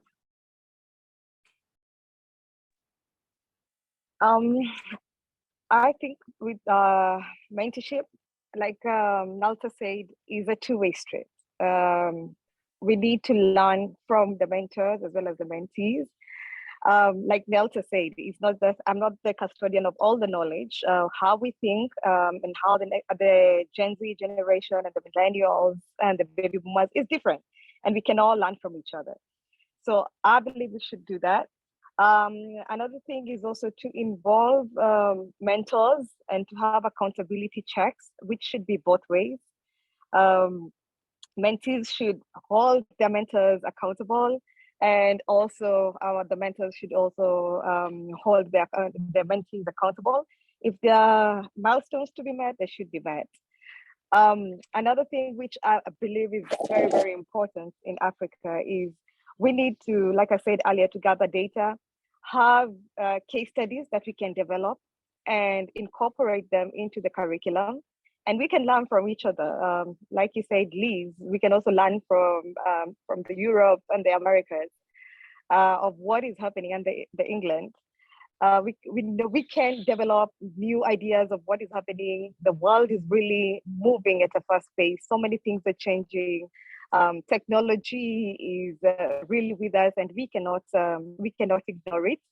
Like one of the speakers said, we need to incorporate all this data. We need to create case studies. We need to be bold enough to take steps that we can also disseminate this information to our peers. And that's why we are having such conferences. We have organizations that we can be able to disseminate this information and everybody can learn. And at the end of the day, facility management is a benefit to everybody. It's not just a benefit to the facility managers. It is a benefit to everybody that is using a facility or using the environment. I think you're so right about the conferences especially. So if everybody goes away from this conference at the end of the day tomorrow and shares with some of their colleagues one or two things they've learned, and then those colleagues share it with someone else, imagine the speed of change and the speed of improvement we're going to see. I find this so exciting, these sort of conferences, I really do. Yeah. Ronke, let's come to you. What else can mentoring do to help from your experience as an experienced mentor? Yeah, one of the things that I've observed over time is the aspect of not only building skills in the mentee, just like Atlanta, as mentioned, there's part of skills development, and support for their work. Mentoring also helps to give a more projection of the future to the mentees. So if you are a mentor and then there's a mentee, you are not only looking at the aspect of professional development, you're also looking at the aspect of the internalization of the right value systems, all the things that will help the mentees to become better. So it's on both sides, it's a win-win. So you have the mentor impacting skills, impacting knowledge. You also have the mentee having someone that has gone that way, and the mentor is like a stepping stone. It gives the mentees opportunities not to go to take the wrong steps along the way. So mentoring is something that we need to consider very critical in facility management. Having someone to lead the way for you and show you some where the pitfalls are, where the growths are, where the strengths need to be harnessed, and then those little things that really makes you successful in your career. So we can learn from each other. You can learn from your peers. You can learn from someone outside the organization. You can learn a better way of doing things, either formally or informally. Learning needs to be continuous for us to make the facility management what we want it to be in Africa. We can't just stop learning, and we can't stop mentoring, and we can't stop getting mentored one way or the other. So mentoring is a two-way street, and there's a benefit to both mentee and mentor. Absolutely. Thank you, Ronke. I just want to come back to Queen, and I'm going to ask her to speak on behalf of mentees. What should mentors be doing, Queen, to ensure that the mentee has the best experience? I believe that we need to establish that there are many types of mentorships. We have formal and informal mentorships. And also, with regards to the mentorship program itself, let there be desirable outcomes that are set before there's even mentorship ongoing, so that we know that at the end of the day, we were able to achieve that which was determined in the beginning. So I believe that's a way that the experience of the mentee can be made to be worthwhile. Yes, I'll just end it there. Thank you very much. So it's important for the mentoring relation to have some clear outcomes, some clear objectives, so that both people involved know where they're heading. I have to say, I found in my own experience, sometimes if you don't have clear goals and objectives, you end up having a friendly conversation each time you meet, which is lovely, but it doesn't necessarily move the mentee on through their career. So I think you're giving really good advice there, Queen. Thank you.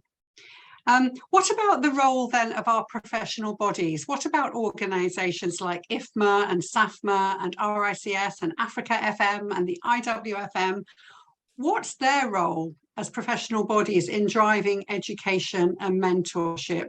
Chanda, let me come back to you for some thoughts on that. I think one thing that, well, specifically here in Botswana, I'm not too sure about other jurisdictions. One thing or one area where we've been lagging behind is the issue of CPDs, continuous professional development, and that is making it mandatory for our members to participate or to develop continuously. And, where the professional bodies come in is that some of these things have to be made mandatory.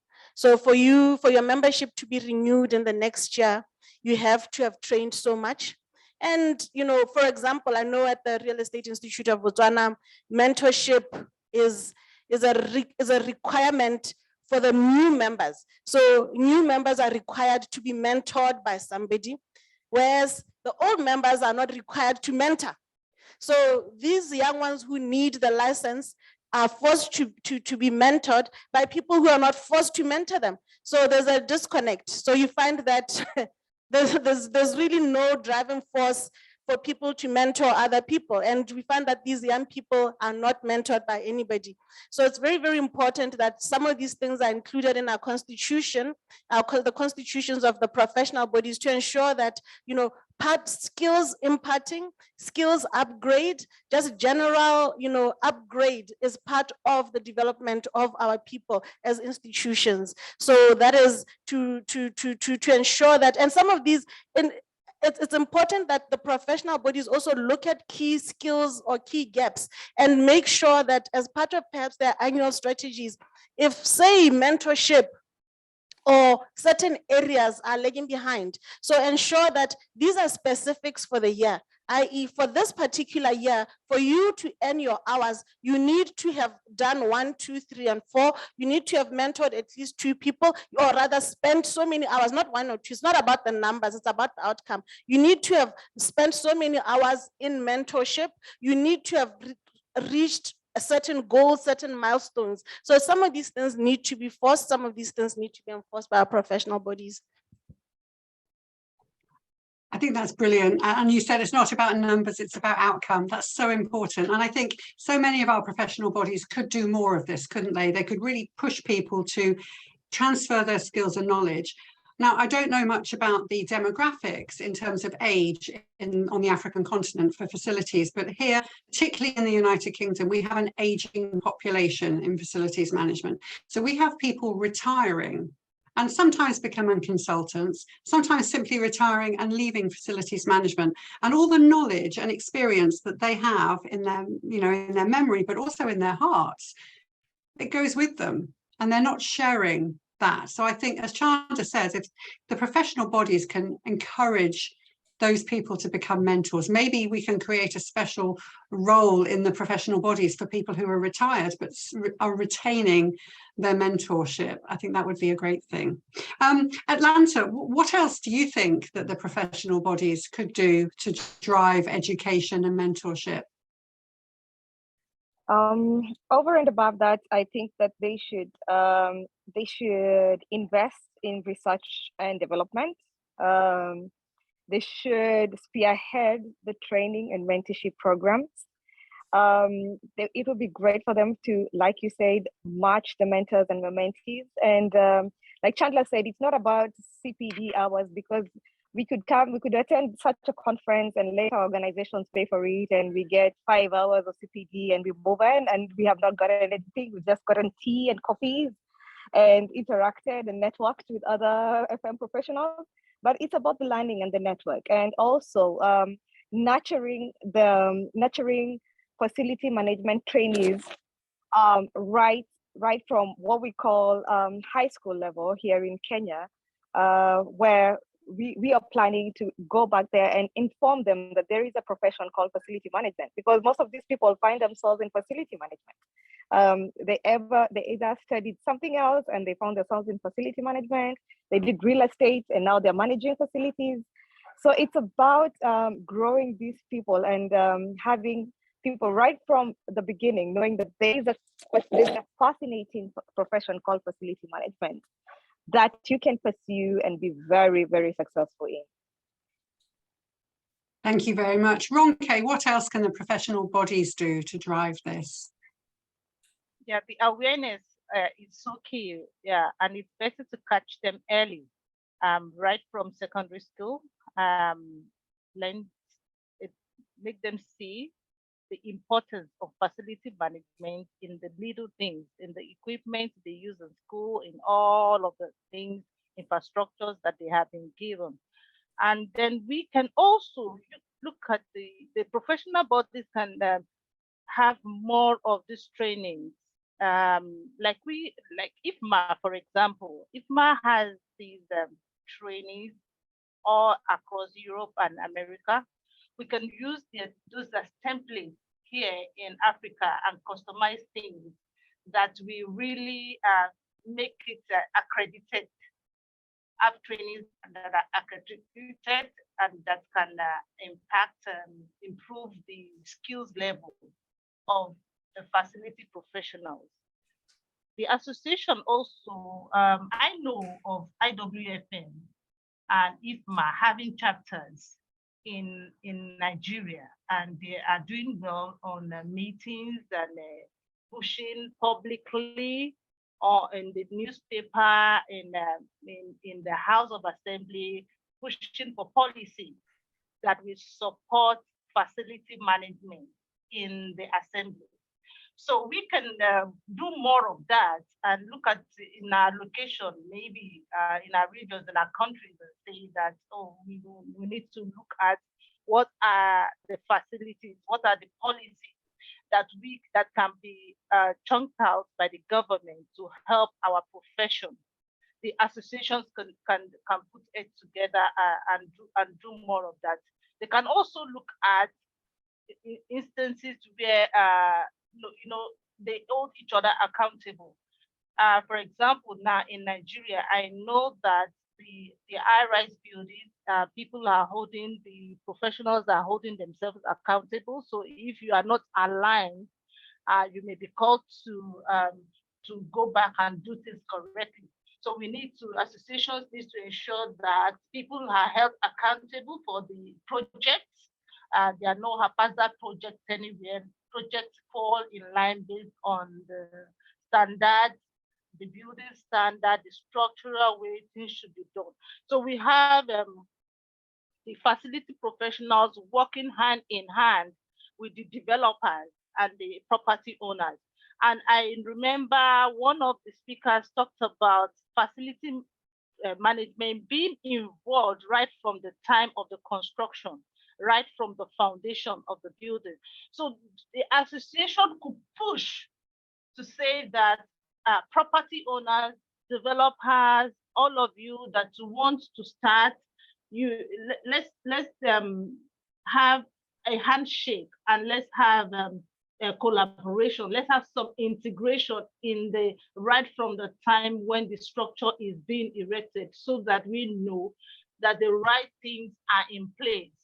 It's not when you have completed, then we begin to do modification to fit for purpose. So those are many, many things that we could consider, each working, the Facility Management Association, working together with the surveyors, working together with the Risk Management Association, just working hand in hand with other industry owners that we know will make the profession an excellent one at the end of it.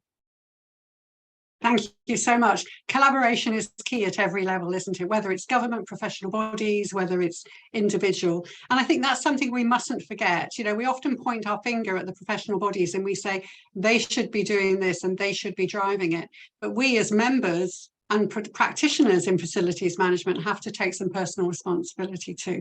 We're coming to the end of our time for the panel. So what I'm going to do is I'm just going to ask each of the panel to really leave us with their last thought. And if I could ask you ladies to keep that very brief, perhaps just give us a 30-second, what's your one thought you'd like to leave the audience with today?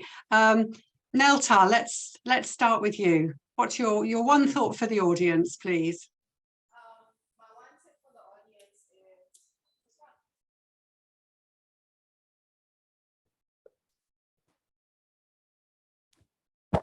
there we go.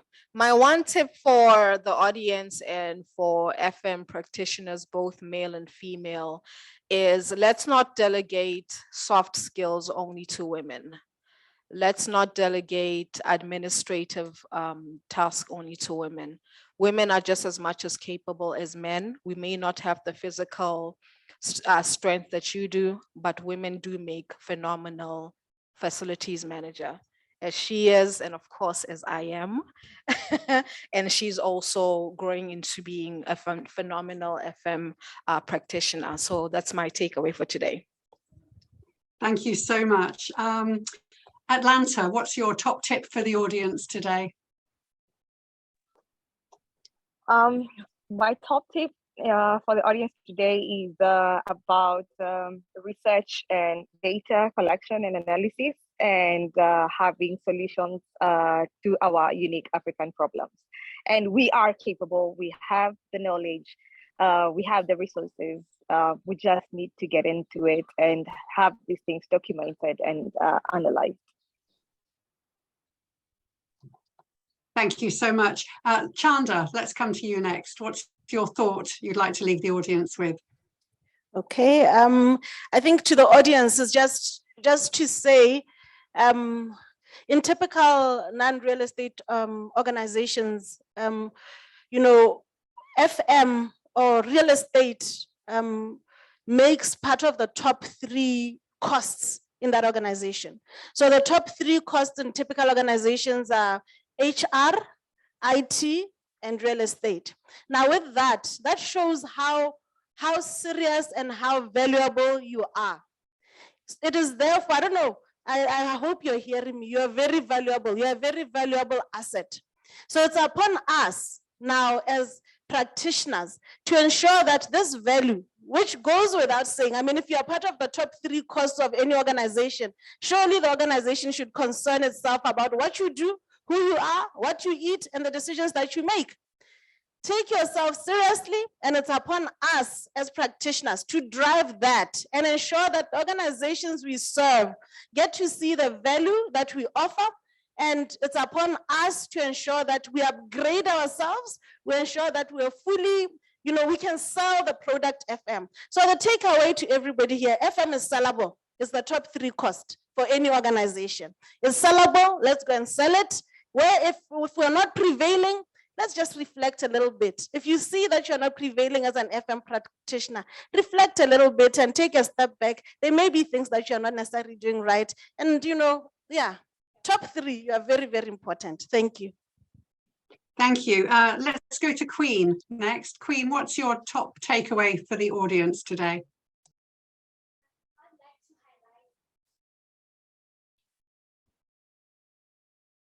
I'd like to highlight a great challenge that has been noted, which they refer to as the silver tsunami, meaning that I was saying the silver tsunami, meaning that there is a lot of aging population retiring. So there is really, okay, I read it in one of the Rick's articles. Yes, I was reading an article on the future evaluation, so they termed it as the silver tsunami. So with that, I'd like to say that there is need for you to engage us, the youth. We are the future. So open your doors for us. We are willing to learn from you and become the next future FM practitioners. Yes. Fantastic, thank you. And Ronke, what's your takeaway for the audience today? Yeah, continuous improvements. That's my first takeaway for everyone. Let's look at how we can become better version of ourselves in our career, in our profession, and then make, like Chanda said, make the profession sellable. We should be able to make presentation in the executive seat, and people can hear us because we have our information correctly aligned. We should be able to put our reports together. We should be able to stand and then communicate effectively, because those are some of the challenges we have in facility management, the area of communication. People just talk without aligning what they are saying to the business needs, to what is important on ground. So we need to work and transform the profession in our daily activities. So if you're going to work, you're going to work today and say to yourself that I want to become a better version of myself. And the more we look out for improvement, education, training, looking at different ways of being innovative as a facility management professional, we're going to get there in a short time. Thank you so much. And thank you to all my panelists for their words of wisdom and their passion. You can tell there's a real passion in this group for driving facilities management. on the African continent. I just want to say thank you for being such a lovely audience today. I'm sure you probably have questions. So the three ladies who are with you in Botswana, you'll be able to talk to them, I'm sure, during the next break and later on today and tomorrow. If you have any questions or comments for Ronke, Atlanta, and or myself, please do reach out to Maria, who will be able to put you in touch with us. We'd love you to get involved with Plan B for FM mentoring. That would be amazing. And my last comment really is, having met Queen only virtually, but looking forward to meeting her in person very soon. If Queen is representative of the young generation coming into our industry, then I would say the future of facilities management is in very safe hands. Thank you all very much. Thank you. Thank you.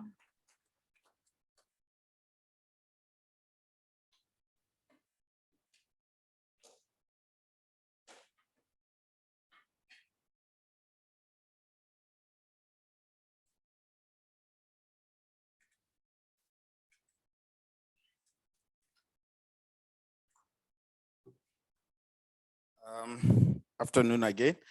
Sorry for the moment of silence that I created when I was working here. I've never been this, shaken. Earlier when Queen was speaking, I mean, the last words about this silver tsunami, she was so energized. I was like, no, this one is hitting us in Botswana. I was like trying to, maybe it's because of our white beard, we are the retirees, but thank you very much, ladies, for putting this together. I think I was not, I don't know how I'm gonna go back to the men's conference and give them feedback that we've been hijacked. I didn't know that there will be, Beijing conference without us knowing, in the FM, and they're coming with the stilettos. Nelta said, no, we are coming with the stilettos. So, but behind every success, every woman wearing a stiletto, there is a push in or a slipper, or a pata, yeah. So I think they were referring to the FM ladies, or maybe they learned it from the FM ladies. I'm also happy that, you created this, forum, which is practical, about a mentee, a practical example where we see real life. We are not hearing theory, but not to, to steal the shine of the ladies. Even myself, I think I've mentored somebody, and she happens to be a lady, and she happens to be here, and she happens to be managing facilities worth more than $1 billion on her own after my mentoring. So it's like the only people who get mentored are ladies. No, I think we fall on that silver tsunami.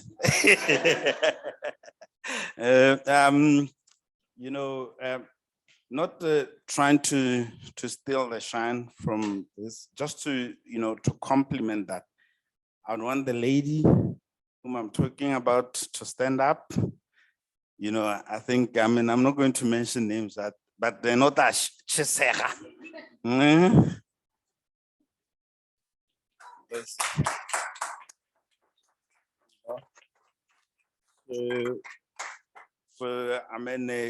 And those are the type of examples that we need to be sharing, or the stories that we need to be sharing.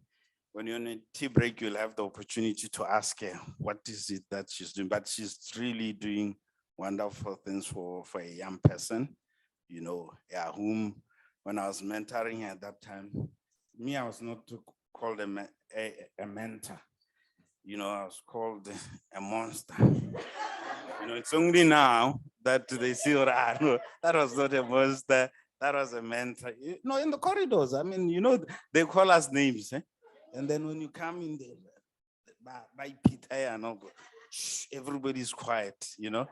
I'm supposed to give out some, you know, token of appreciation. Oh, okay, okay.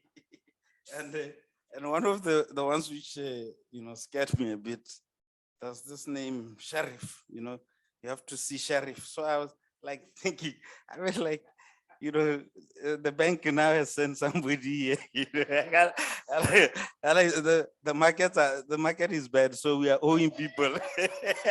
So I was worried, Sheriff, how am I going to deal with this Sheriff now? You know, no, only to find out, no, it's actually just that, you know, and knowledge imparting Sheriff, you know, Sheriff, you can come through for you, because now I'm not scared. You know, how can you delay until afternoon to scare some of us? Oh yeah, where's the cameraman? Nah.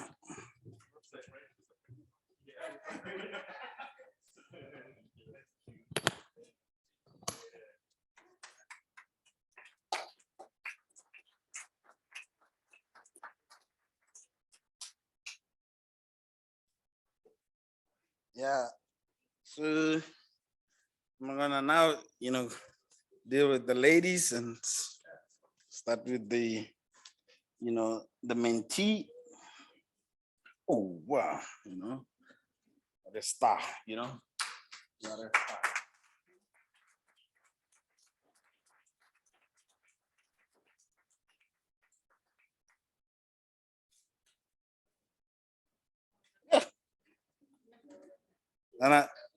Nelta Professor Nelta, or is it Professor Nelta, or where do I start? Soon to be doctor, you see? So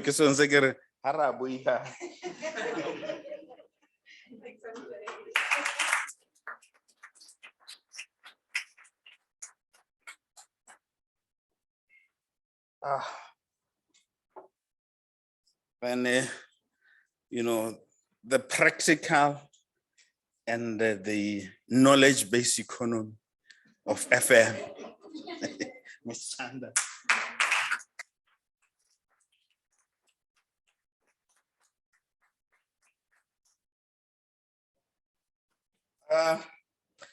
With that, I think the program shows that, you know, you're gonna stretch for a few minutes, which, you know, according to, I gotta get a program. It says you should take a break. So, you know, we don't want your tea getting cold.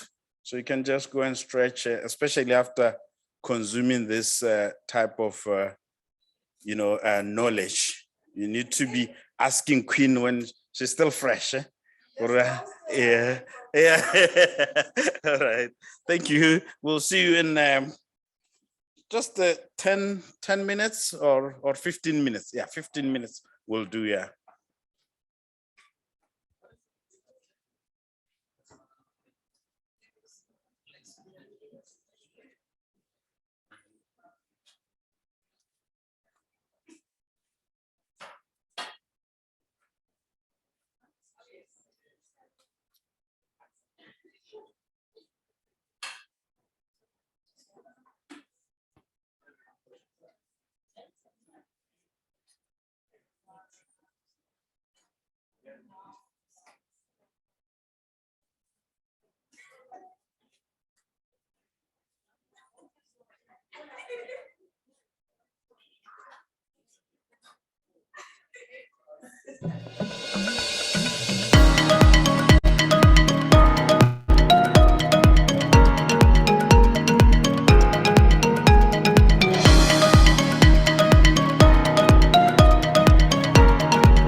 Karena aku suasana negara baru sebenarnya kita biar ya selalu kenal how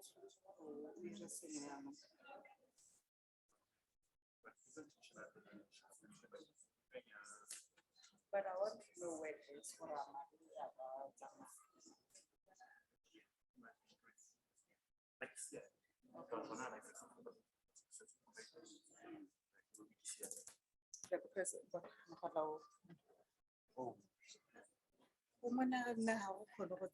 full screen. Yone ya ona go ka boinele full screen o ra mo screen se go tlo bopra go mo projector ena gore ne go mo se ntse re boele go morago zona wa re khanya gore batho ba ntse ba heta ha le go tsena ba ria Okay. ba ke dumela gore tare ha go tieno ha re ntse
We're not even challenged. Like in terms of like operation.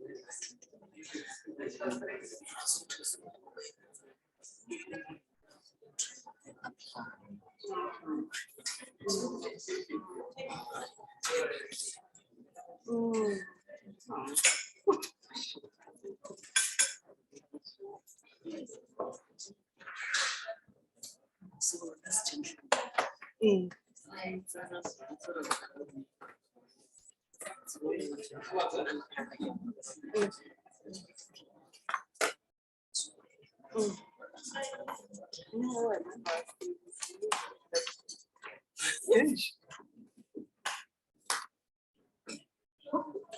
this gentleman, I was curating some photographer.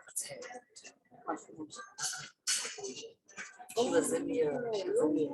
Yes, yeah, she was in that kind of photography was started. Yes. Wow. Wow.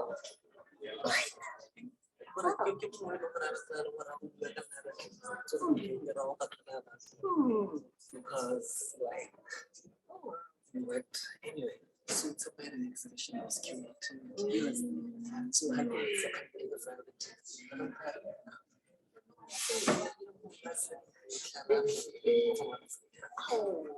because he was coming in that last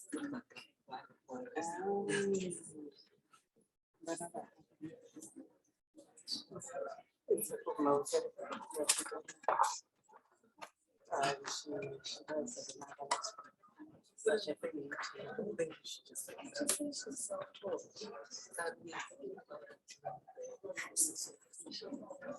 that was one. Yes, and then she's like,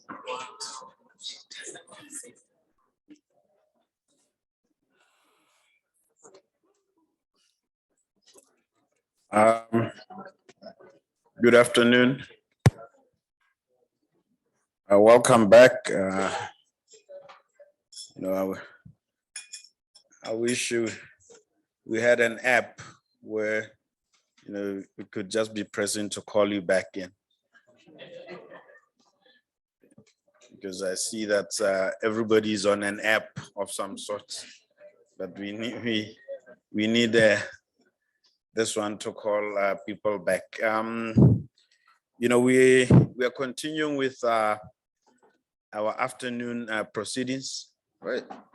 Where's the camera guy? I mean, I'm not on the screen. Amen. People can't see me. Okay. Huh?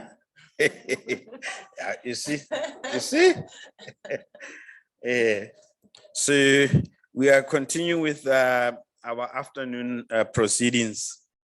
And, there will be few deliberations, few topics where people talk, enlighten us on, smart things, especially centered around facilities management, and mental, health and physical health and, mental wellness, before we go and,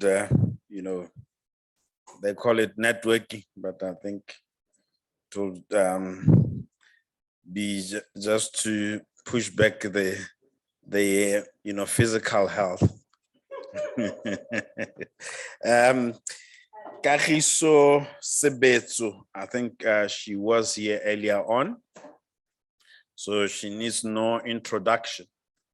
Maybe I'm the one who needs introduction, but you can come through, my lady, and share your green building things. Thank you.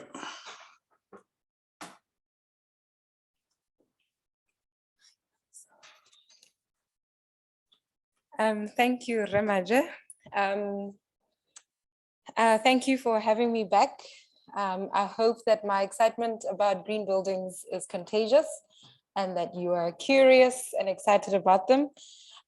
So this time round, I'm here in my capacity as a partner of the Botswana Green Building Council. In my individual capacity, as well as my professional capacity, where Time Projects is also partnering with the Botswana Green Building Council. But before I even tell you who or what the Botswana Green Building Council is about, I think it would be good for me to go into the process of actually getting a building to be recognized or awarded as a green building. I will not do it in detail. I only have 10 minutes. So we've touched on the meaning of green buildings. I think I would like to nominate one person from the audience to tell us what that is so that I don't do all the talking. Is there a volunteer? Saying what a green building is. Sita, you're welcome. I can tell you what it's not. It's not a building that's painted green. Excellent. And it's not a home for the house either. So.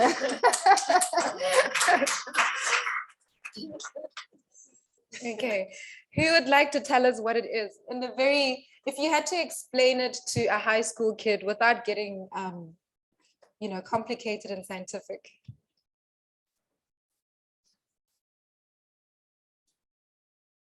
I think I'm going to volunteer Maria.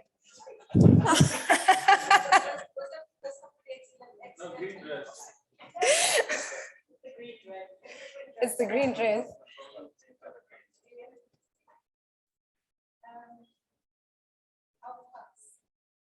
Okay. I'm really a bad teacher. Nobody can say what it is. Okay. So a green building is basically a healthy building, as I said before, right? It's healthy for the environment with respect to its energy efficiency, water, emissions, and also the ecosystem.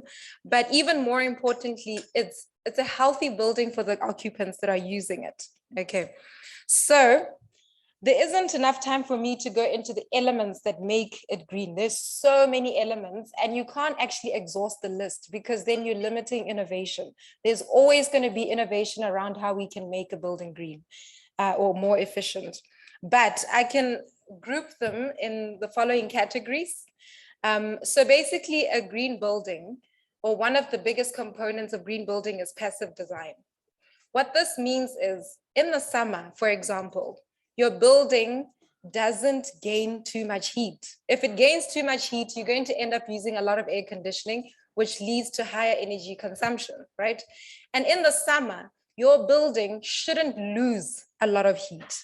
If it loses a lot of heat, what happens? You need to switch on your heaters or whatever mode you're using to heat up your building. So that is one of the biggest components of passive design or of green buildings, is that it's hardly about extra technologies that we add onto buildings. It's saying, how can we design such that our building doesn't need too much artificial thermal control? The next component is actually us. We make a building green. How we interact with the building, leaving lights on, leaving taps running, how we do our landscaping, how we do our cleaning, all of that are a huge part of actually qualifying a building as green. And we call that occupant behavior. And the third part, that's when the technology comes in. When you've done your passive design, and when you have actually educated your occupants and you yourself take responsibility in the way that you interact with your building, then you can start thinking about green technologies that you can add to the building. And the fourth part, which we're still growing in actually, is active design, where we're looking at our buildings being the ones that actually generate their own energy and their own water. And also active design in the sense that buildings encourage people to cycle to work and to behave in a certain way, providing facilities that drive certain behaviors that are good for the environment. So these elements or these components are made up of many different elements. You can come up with many ideas to make a passive design building, all sorts of ideas. But all these elements are then arranged, okay, into what we call a green building strategy. That green building strategy is very specific to the type of building that you're dealing with. And by type, I'm referring to something like office, whether you're dealing with retail or industrial. Then it's also very specific to the stage that your building is at. is your building still at design stage? So are you still talking on plans and so on? But even then, you still need to be thinking ahead about operations. The other stage that your building could possibly be at is at construction. The way that contractors actually interact with the design implementation on site, that is part of making a building green. The third part is operations. And this is where a lot of the facilities management role comes in, although we all advocate for FMs to be involved right at the beginning. And operation stage is another stage, but there's also another stage that we haven't really tapped into as a market in Botswana, and that's the disassembly stage. You know that buildings are not forever. The idea is that we should be able to build to disassemble so that we can reuse the land for another use, because land is running out. It's a resource that's actually very limited. Okay, so you then have this strategy, this green building strategy that you have modified or you've come up with, and you're part of the design team, and the architects are working according to this, as are all the engineers. And then you implement it, and then you have a green building. Who is to say that that building is green? Is it enough that you have actually implemented this green building strategy? Can we, if I decide, okay, I've got my project team here and we had a green building strategy and now we've implemented it, can we put a stamp on that building and say, okay, now it's a green building? Yes or no? I just need to hear yes or no. If you say yes, put up your hand. Okay, if you're saying no, only if you can justify. And who do you need to do that? You need an objective person or an objective party to come and assess, first of all, is what you call a green building strategy really a green building strategy? Does it actually meet the objectives of green building? Right? And then, yes, it does. Okay, secondly, have you applied it effectively? Right? And that's where these green buildings councils come in, and they come in as an objective voice that can say to the market, the building that First Capital Bank is operating in is indeed green. The building that Prime Time is releasing into the market is indeed green, and tenants therefore know that, yes, I'm going to rent a green building. So green building councils come in as an objective voice to certify buildings. But what do they use to certify these buildings or to assess these buildings? Do they just look at the drawings and then the chairperson says, I think it's green enough? They have a criteria for doing this. And what we call this internationally is we call them green rating tools. So green building councils are responsible for developing green rating tools. And these green rating tools become accessible to everybody in the market. And they too will influence your green building strategy. So sometimes you will come up with green building initiatives that are not necessarily recognized in one rating tool. So you might decide, okay, well, another rating tool will recognize my design initiatives better. Okay. Are we good on what green building councils are about? Now, these rating tools have a whole criteria that is suitable for the local context. Currently in Botswana, we do not have a rating tool yet. BOTS GBC, the Botswana Green Building Council, in partnership with some industry players, are now coming together to develop one. But it's going to take a lot of time. And in the meantime, we've adopted the Green Building Council of South Africa's rating tool. We don't just take it and then paste it onto our building. We do what we call a local context report to try and adjust it for Botswana context. And then we apply that and then we develop the building according to that. But, okay, say the building goes through the process of being assessed by a Green Building Council. Do they come back and say, your building is either green or it's not? Is it a black and white thing that a building is green? Who says yes? You say yes. Okay, so that's another aspect. That's why you have a rating tool for existing buildings. Okay, say for a new building, I have building A here, And Botswana Green Building Council now has a rating tool, and they say, yes, ma'am, your building is green. Or if I fail the assessment, they say, no, your building is not green. It's not a black and white thing. So green buildings have a scale, okay? And this is why the Green Building Council of South Africa has a scaling system where they have a point system. Depending on the number of points you get when they assess, you have a certain number of stars that you're given for your greenness. So you can have a 3-star rated building, a 4-star rated building, or a 5-star, 6-star, depending on the extent of the greenness of your building, because you can't incorporate all green elements in a building. Your financial resources will determine how far you go. But you also can't be limited. If you've got all the financial resources and you want to go way beyond, you're more than welcome to do that. But there needs to be recognition on that scale to say this person has gone this far and this person has gone that far. And this is where we have things like you hear of Mashatu Terrace, which you will see tomorrow is 5-star rated. The maximum you can get is 6. I think Bank of Botswana is targeting a 6-star rating, which is excellent. And this is the role that the Green Building Council or the local Green Building Council plays in a country.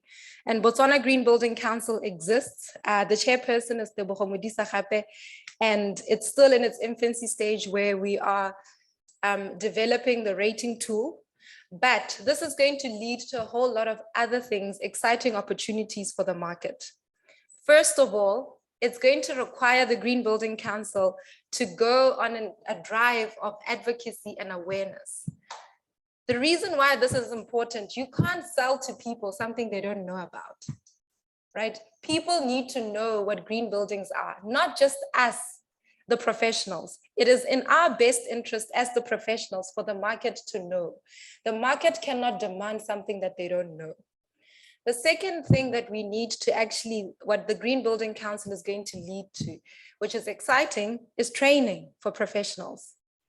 Earlier on, there was talk of FM being involved at the beginning.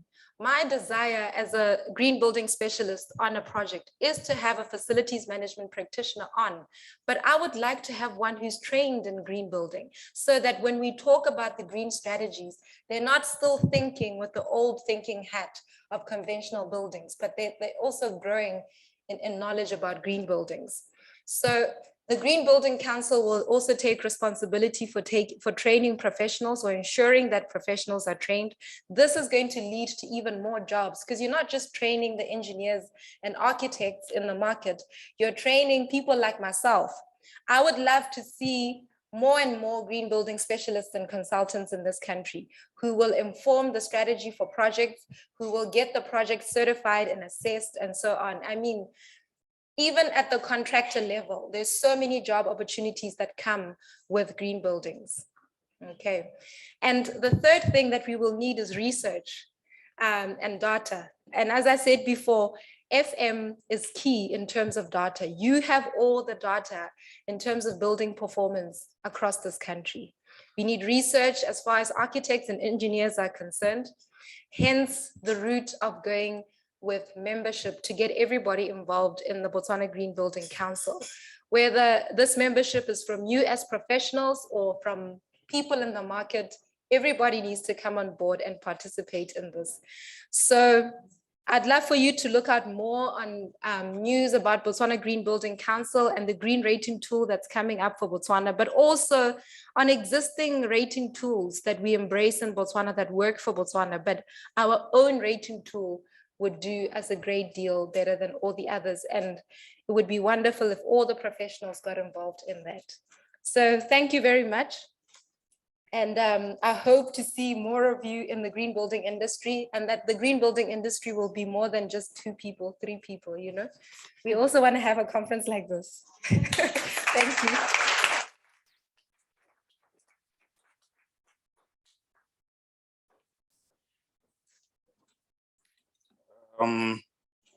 You know,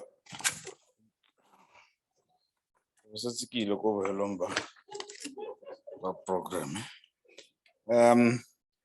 Kariso, thank you very much. You know, I'm very glad that I'm dressed for the occasion, even though the, you know, on the screen there might not be green, but you can see my shirt is green. So, and one of the things which I learned from your speech right now, or what you are sharing with us, is why Botswana are not in this, maybe embracing this green building thing, because you're saying it's the buildings which are talking, now so I think you'd need to qualify that statement, or a lot of things here talk, so we don't want, you are scaring us. But I mean, it's really very enlightening and very interesting that, FM is one vertical.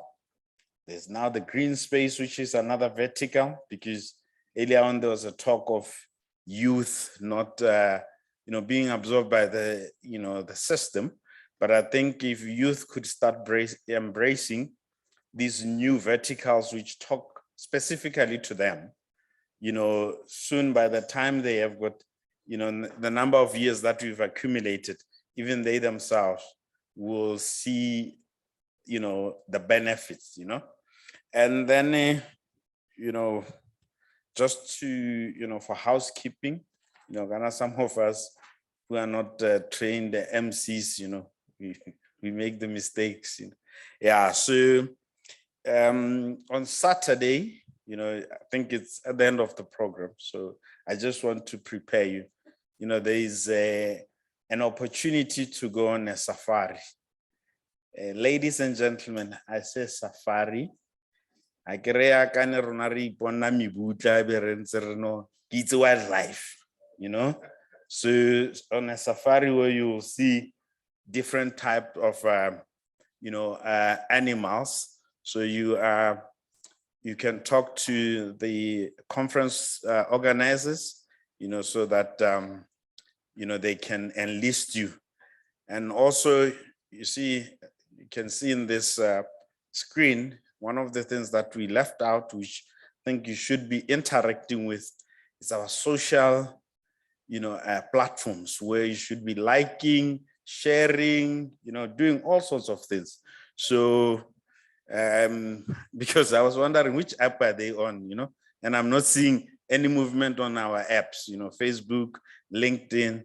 So, I mean, as a way of supporting and promoting these type of initiative, if you could all do that, I will be checking. I'm gonna be checking, because if they let a movie and you are not helping us, I'm gonna introduce Derek Friend.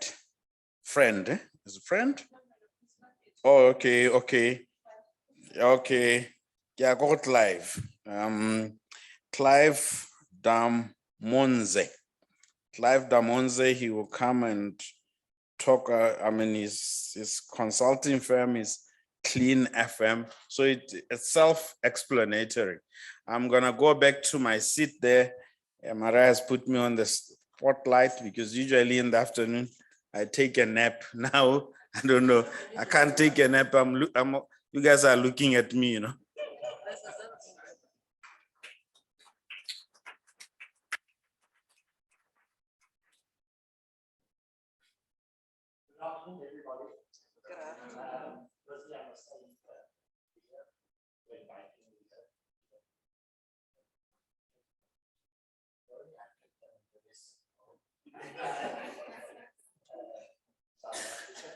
And it was a great honor to be invited. I have started a company called Cnference. Oh.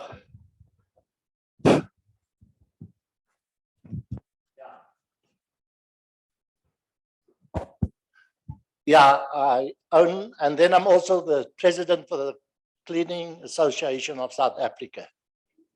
And my consulting business has taken me practically to every country in the world today, So it's interesting to meet new people, new cultures, to experience new food, new wine, and that makes it so interesting that when you operate in the facilities management space.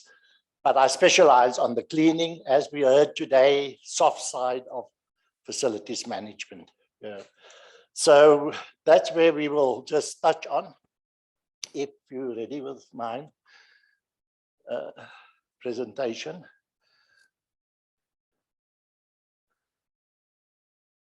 It's been very interesting, I must say. Some great speakers, great knowledge that flowed into the room today. And, you know, if we have all taken it in, sometimes it's a bit overwhelming. You can't take everything in. But what was spoken was really relevant.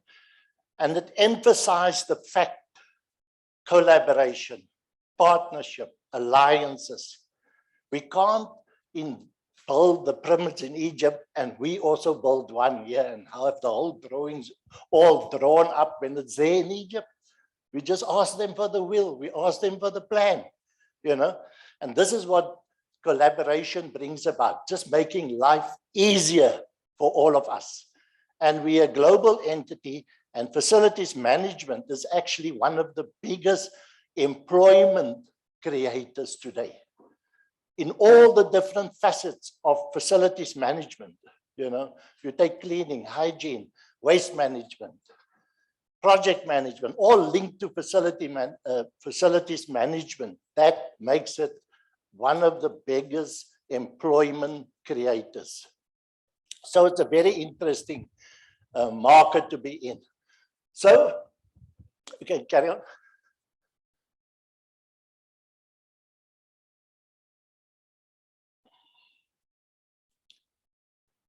I just put a disclaimer in, just continue the disclaimer. Have you got a, what's the name that I can maybe? So where do I? Okay. This presentation was prepared in good faith by me and is intended to be neither exhaustive nor inclusive of all important requirements, methods and procedures, standards of cleanliness, and the measurement thereof is done on a project by project management. The use of this information is at the discretion of the user. So if you're taking anything out of the presentation, it doesn't mean it's going to work at home and work at the office. Okay, so cleaning is different to me to what it is to you. If I walk in the room, I see something, you will see something different. And it's from building to building, project to project, individual to individual. Cleaning means a lot of different things to a lot of people. Yeah. The hotel where I stay and the hotel where we're having the conference, I can write a whole book on the difference of cleaning, just by observation, just by looking and walking through. So that's basically what I'm trying to say there, that it was intended in good faith. COVID-19 has changed the entire spectrum of cleaning, that we have to admit. And we will hear the reason why. We are now acutely aware of the spread of germs, pathogens as we know it, and viruses. You know, COVID has even taught us. I have never heard of the word pathogens. Maybe you did. But we just used to say, no, it's germs, it's full of germs, it's germs this. But COVID even brought like new terminology to us, to the cleaning industry, where we now use pathogens, you know. So we embrace that. We are now just not just cleaning for the sake of cleaning, but we're cleaning for health. We're more aware of that, of the fact that there is danger. If a place is not clean, there's contamination. And COVID has brought this all about. Before, we never worried or bothered much, but it has highlighted the importance of cleaning. The normal general cleaning routines as we knew it has been replaced by enhanced cleaning. So what is enhanced cleaning? If you have done it once in the old days, now you have to do it thrice a day. Enhanced cleaning. So cleaning has evolved from cleaning practices. We have, it came through today during one of the talks. Cleaning practices in the old days, broom, mop, bucket, rags. That's your main tools. You know, and you got a bucket and there you go. You have clean to your site. But cleaning has now evolved from cleaning practice into cleaning science. The cleaners need to know more. The supervisors have to be upskilled. The management, the owners, all have to know much more than just cleaning practices. They got to know the science of cleaning. People want you to test you to know what is the composition and the makeup of the chemicals, of water, of whatever you're using. It has moved into robotics, sensor-driven equipment, and the Internet of Things. This is where cleaning has evolved to. So it's very high-tech now. So what does that mean, dear attendees? It means we need to train the workforce much more than what we did in the past. We have to upskill them. And that seems to be the biggest shortcoming today in not just the cleaning industry, not just the FM industry, but the entire sector of all industries. Training is always the biggest shortcoming. So because of the advancement of cleaning, we have to emphasize cleaning more than ever before. The frequency of cleaning and disinfecting have increased, focusing on critical high-touch surfaces, such as ATMs, light switches, door handles, appliances, taps, and escalators. Those are the areas that you touch the most. And those are the areas that I'm referring to where you can't just clean it once a day anymore. It's got to be done at least a minimum of 3 times a day.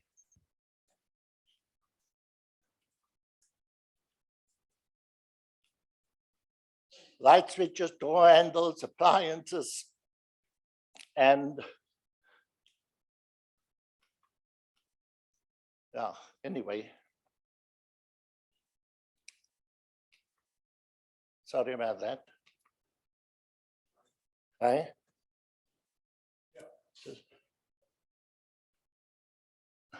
Just go back to the high critical areas, the door handles, please.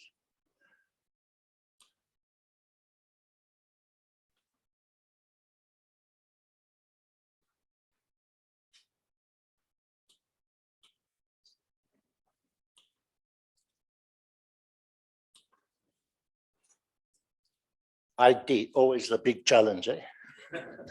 Sometimes you're going for a presentation, you practice, you rehearse the night before, you come to the client and boom, it's not just working. Okay, so those are the high touch areas, the critical touch areas. Which one has to go? Is it working? Yeah. Has to concentrate on. And this all comes out of COVID. Is it me or is it? Okay. So how is cleanliness levels measured by industry standards? This is actually the question posed to the audience today. How do you measure cleanliness? Because it's not visible, you can't see it. Yeah, we don't know what's on the desk at the moment or on the chair. You can't see it with the naked eye. But this is the question to the audience. So I at best try to answer it. Service quality measurements. We're dealing with outcomes. Earlier, the lady, the young girl from the FM company, she spoke about outcomes. That's not necessarily visible. How do we know the place is properly cleaned? The reliance on the efficiency of a cleaning service remains high. So if you're a cleaning company, your service delivery must be excellent because your client relies on that. Your client cannot see the dirt sometimes. It's not always visible. There are many means of measuring, which we will hear of, but not everybody can see it exactly where it's totally contaminated or not. Cleanliness can be detected to 0.001 grams per square centimeter. We'll hear later how you can measure that. Any organization should measure and document its performance against the scope of work. What I'm saying here, sorry, I'm just out of breath. What I'm saying here is basically that if you're a service provider on a site, a corporate site or wherever, hospital, bank, you must measure and document your performance against the scope of work that was issued to you. This measurement should be taken at regular frequencies appropriate for performance outcome requirements and should be reasonable and suitable for the scope of work. Thank you.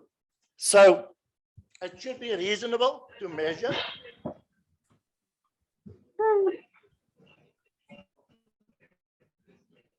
Are they going to ask me to say anything?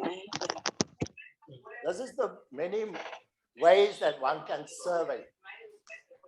One method of doing and checking cleanliness is to do a survey. Service provider should conduct surveys with its clients, and clients should submit the document directly.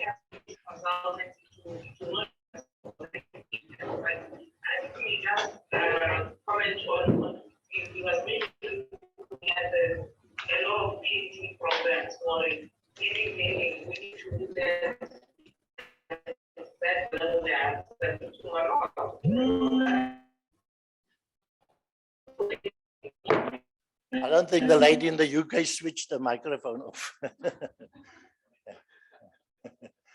Service providers should conduct surveys with its clients, and the client should submit the document directly to the contractor's head office. This is one way of measuring cleanliness and documenting it, that there's a record.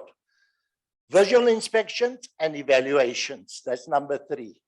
As the service is delivered, inspection should be conducted by the on-site supervisor. Also, management should conduct unannounced inspections wherein customers participate. So the on-site people do their measurement of cleanliness. The management comes unannounced and invites the client. This keeps everybody on their toes to deliver a high quality of service. Enhanced cleaning to prevent any sort of contamination. Clients may also perform their own self-evaluation, and some clients do that. They do that, they are pedantic, and they got nothing to do at home, so it's fun being at work looking for dirt, you know? So clients may also perform self-evaluations. And then they put down a complaints book. Somebody, when everybody has missed it, you have missed it, the client has missed it, maybe one of the office staff might have picked something up and he writes it in the complaints book. The client should also maintain a record of complaints. However, these records should be highly confidential. These are ways of measuring cleanliness on a site. So we look at the next. The water test. This is what they call the water break test. The water break test is a simple method to check that the metal surface is clean. A few drops of distilled water are placed on the surface, or alternatively, the sample can be drawn from a bath of water. If the water does not break into droplets, then the surface is free from contamination. That they call the water break test, okay? So maybe if you download this, we'll obviously go on your website, download this, You might not remember it all, but at your leisure, you can study and read all about the water break test. Simply means if it does not break into droplets, then the surface is free from contamination. We look at another one. You know, you've all seen these bottles. It's like chemical bottles. Amortizer test is a variation of the water break test. It involves a gentle spray, mist, any areas where water repels occur indicate that the presence of hydrophobic soil. In other words, there is dirt there.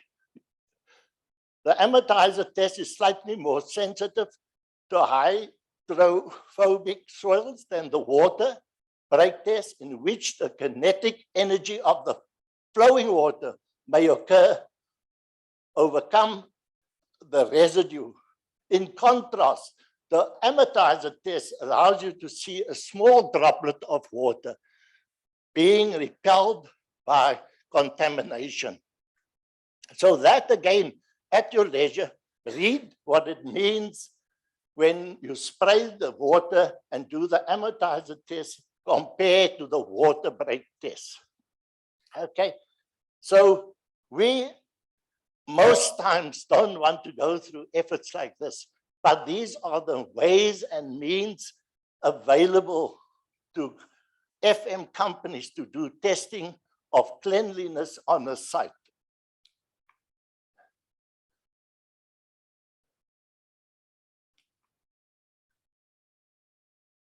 We continue. Why is it only my presentation is stucking like this? This is the other one. The ultrafluorescent one, which is the UV light. I don't know how many of you have seen it. If you put off the light and you use that small blue one and you would shine it here, it will highlight all the dirt. If you switch off the lights in the toilet, especially by the urinals, and you switch on that UV light, you will see the uric acid. So that's another way of testing the cleanliness in the toilet area. In the hospitals, they would now put a robot into the ICU. They won't send cleaners anymore, or cleaning operatives, as they say. They would just use a robot, and it detects the bacteria or germs or pathogens in the ICU. And it would measure, this robot would measure the amount of germs in the ICU area environment, and it would then give off the blue light and kill. This is now to prevent that a human being goes into the ICU and spread more germs. So very, very inventive, very advanced. This is where we're moving. Like I said in the beginning, it's more cleaning science now than cleaning practice.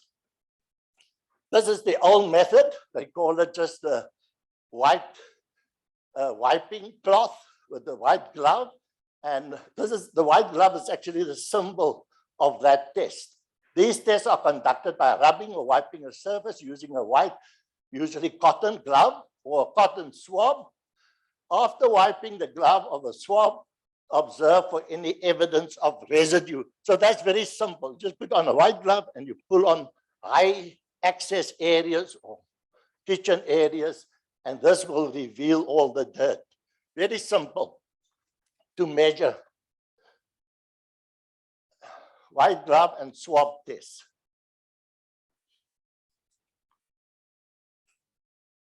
Then we move on to what they call the ATP measurement.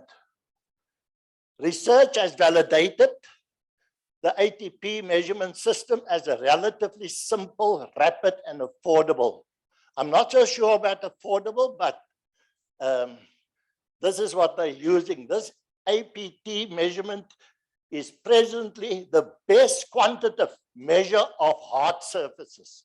We'll show you a picture of what it looks like. Focus should remain on achieving and maintaining an effective cleaning program through the use of a systematic approach such as quantitatively measure ATP meters or traditionally methods sight, smell, and touch. This is how you measure. It's either sight, smell, or touch. You measure cleanliness, whether you use the rag to touch, but ATP meters does the job in 15 seconds. So what does it look like?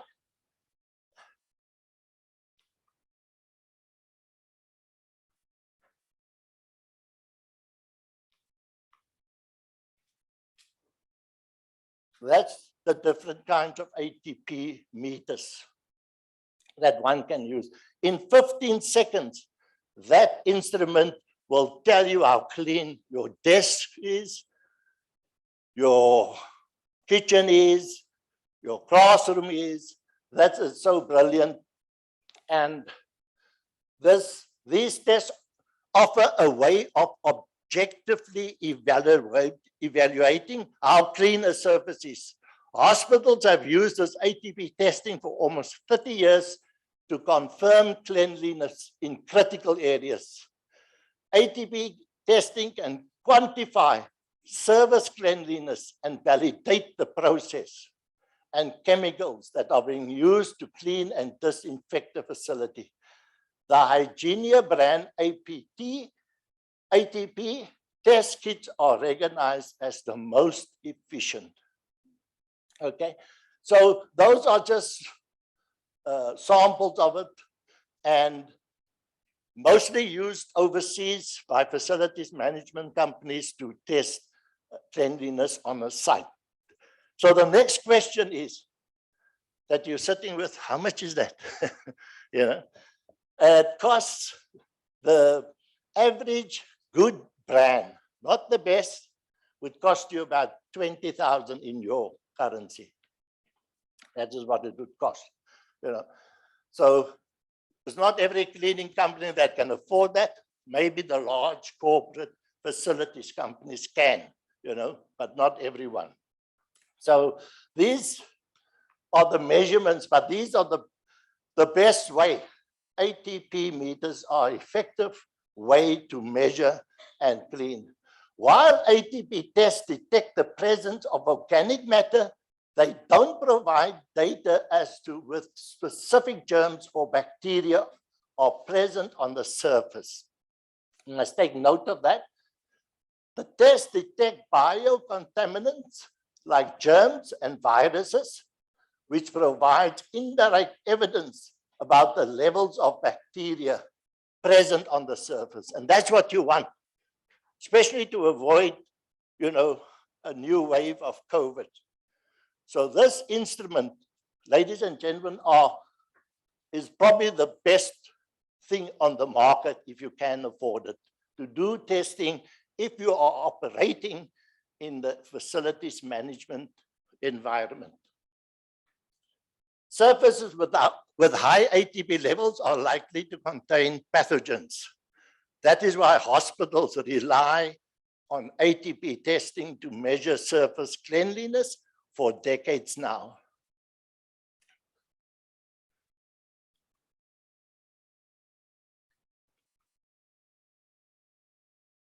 That's all. Thank you. Are there any questions? I apologize, I'm just not feeling on top of it. I don't know why, I've just been going down since this morning. And I apologize for that, for the slur in my speech, but normally I just rattle it off, you know. Are there any questions? Nothing? Yeah.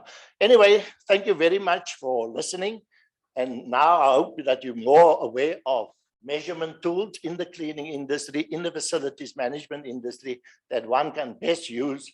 And if you come along with that, it just makes you look more professional, you know, in delivering high quality service to your clients.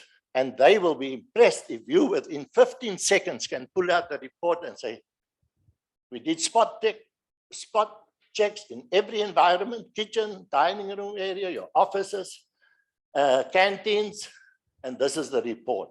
So thank you very much for that. Thank you.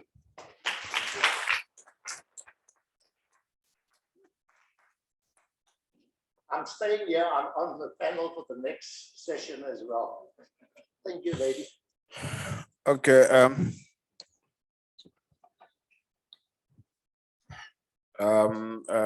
Clive, thank you very much. You had put in a disclaimer earlier on. So then I just realized that indeed Clive is from a so happy country. So as we were just talking without putting the disclaimers, so I'm gonna put my disclaimer that everything that I say just remains within the four walls of this room and can't be used outside. So before we get to the panel discussion, I think Clive had really, had me very well. It was a David and Goliath situation where Clive was cleaning my sleep. I could see that this is man from Clean FM, So he cleaned my sleep and now I'm no longer feeling sleepy. So we'll be proceeding very well into the panel discussion. And I've also noticed that, when you talked of those ATP things and cleaning, then I looked at the room, see, okay, which side has the room been cleaned? I see this side, the room has been cleaned, less people, they've moved to that side, closer to where the cocktail is going to be. That means that's really something that side, you've really done the cleaning very well. So I think this, cleaning topic for me has been an eye opener. I didn't know that, cleaning can this intense, and you're even scaring us with this, the report, the 15-minute report, which can just show you how, bad your environment is. I hope these tools haven't arrived in Botswana, so that I think next year maybe they would have arrived. Then we'll know the reports. Ladies and gentlemen, yeah. The discussion which is coming up, which was going to be led by Clive, I must say, also really confess, Clive, that when I saw your surname, I thought, no, Clive must be coming from, our northern neighbors. And then when I saw you saying from Cape Town, I said, no, maybe, it's because of the cleaning now is, is different. And so I think I wasn't expecting that a Cape Town guy would have stolen our surname this side, So it's going to be about healthier workspace. And Clive is going to lead that. So I think having had what you talked about earlier on, I think now this one, you're gonna nail it, and we will be going out, knowing exactly what is a cleaner workspace. With that, to help Clive, unpack that is Coffee Gabo Sekwe.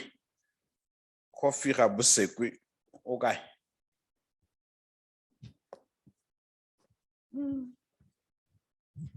Coffee Gabo Sekwe. Okay. He's not feeling well also, so I don't know what's the story with the cleaning guys. It's all the allergies. You guys are not cleaning well. But I think, what's the name? You can stand in for him? Jerry will stand in for coffee. Okay. We won't have coffee, we'll have tea. Yeah.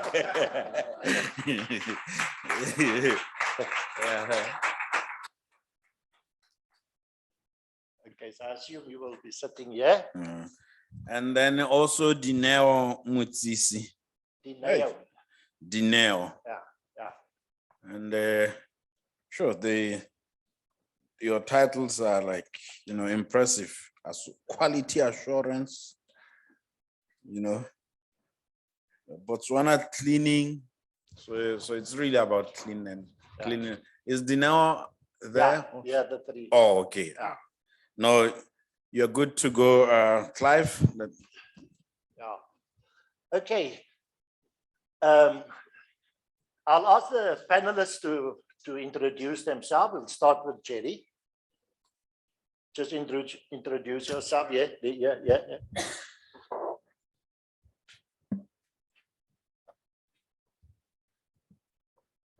You switch this one on.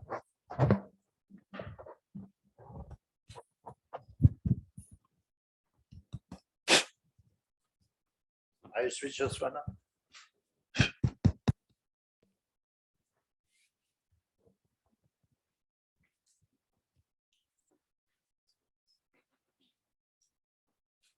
Hey, not on.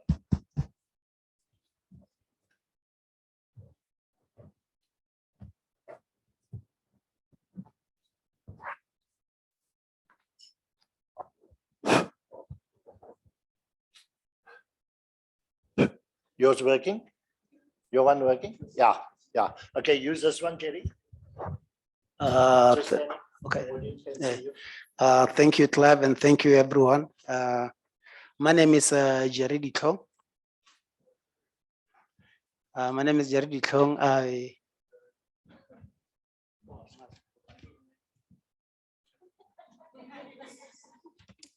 Thank you, Director of Ceremonies. Ladies and gentlemen, my name is Jerry Ditlong. I'm here representing Botswana Cleaning Association. I'm the president and the founding president of Botswana Cleaning Association. So Kofi Rabosekwe was the one who was supposed to be here as a panelist. So because he's not feeling well, I had to come and be part of them. Thank you.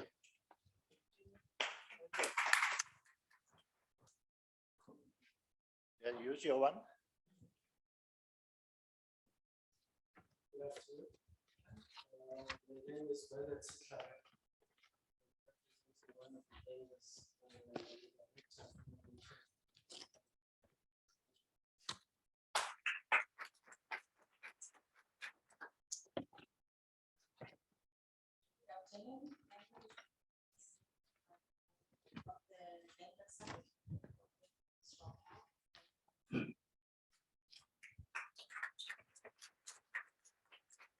Thank you and welcome, panelists. So there isn't much time, so we're going to run through this very quickly.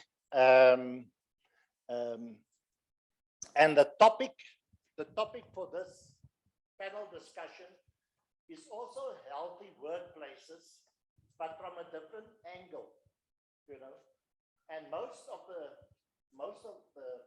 answers to half of this question was now shared with the audience in the first presentation of healthy workplaces and how do you measure it. But we're looking at a vendor and a client now, a contractor and a client that's going to offer a service, to the facilities. A client that's offering his building for outsourcing in an environment, and how do we best make that a healthy workplace? How can we best? Now, the facilities people present today, they have touched on many of the points and answers to this already. How do we make it healthy? We're moving now into a new era of space development. And also the lady from the Green Building Council had all the answers, It's a pity she's not here anymore. She could have helped us along. But to you, I want to pose the questions. And we will use a scenario where we have a building, an old building, maybe classified and rated as a sick syndrome building. That's what happens. If it's an old building, you know, it's outdated air conditioning, it's old carpet, there's no little windows, little light coming in. And there's a lot of buildings like that around in every town, in every city still, you know. And if you had listened to the lady from Green Building Council, the new developments towards green buildings. So it's more light. Last night when I spoke to some of them last night, we spoke and I used an example of an old sick building that's maybe, this was my example that I used, and I said, maybe it's a building that's painted dark gray, you know, and you can't see a thing, and you got to use the light. And here we went into the lounge today. If you've noticed, the whole lounge is dark gray, and they had to lighten it up by using electricity during the day. For example, if that wall was painted white, you didn't need the lights. There would have been a lot of reflection coming through, also through the windows onto the white walls, reflecting back into the canteen, you know. So we all laughed because I never knew what this building looked like, you know, but I just used it as an example. So what I want to sketch is a scenario where there's a building and they are the facilities management company coming in. Facilities management with his interior designer, with his project manager, and they got to make this building now for us a healthy building.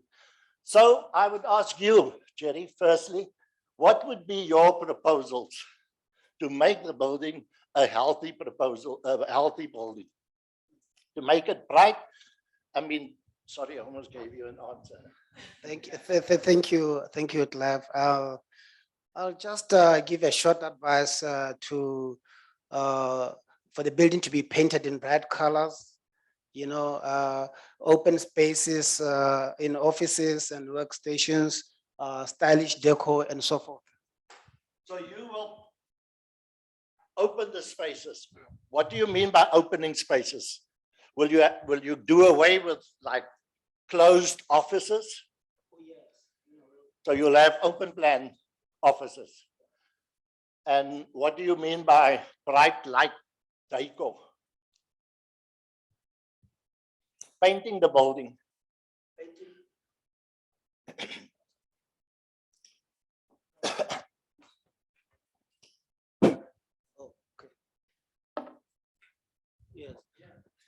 Okay, no, thank you. Yes, just painting the building with just bright colors to make the occupants more happier, bringing in happy moods at the workplace. Thank you. So you painted bright red, yellow, and white colors, and not the dark colors. Well, that's a good suggestion. Do you agree with that? Right? So we got a new building now. We're painting it. We're changing the carpets also white and light and bright. And what else would you think you would be able to do?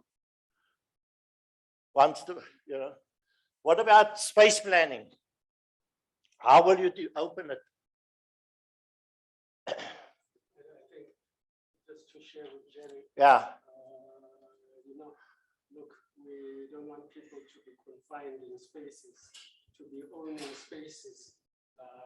The plan would be to, like Jerry said, open spaces so that we have these communal areas where people would share desks. A workstation where everybody. And yeah, we ought, if we are to have little rooms, a meeting room where one can retreat and have sort of like private telephonic conversation or have a meeting with the client, but solely to be used for those sort of purposes. But otherwise, open up spaces so that people can socialize and distress while still carrying out their work commitments. Very nice answer. Like that answer. So he'll open it, as Jerry said, open spaces Nobody claims an office. You come into into the building, and where there's a workstation, you plug your computer in, your laptop in, and you start working. So, and then they said they will have open canteen. They'll have a separate, if you need to speak private, there's a cubicle where you can go and phone a client. There's a cubicle where you can have a private meeting with somebody that comes and see you. So it's very much the future of space designing to bring about a happier workforce, a healthier workforce. Today, anything and everything. And when people are off sick and they'll just say, I'm stressed. We never heard of that word 20 years ago. You know, our parents just worked. They didn't know about stress, you know. And today, anything goes wrong, it's stress related. So as an employee, maybe to be proactive in development of your building, to make it very, you know, amicable to the people. I've seen a building personally in Johannesburg where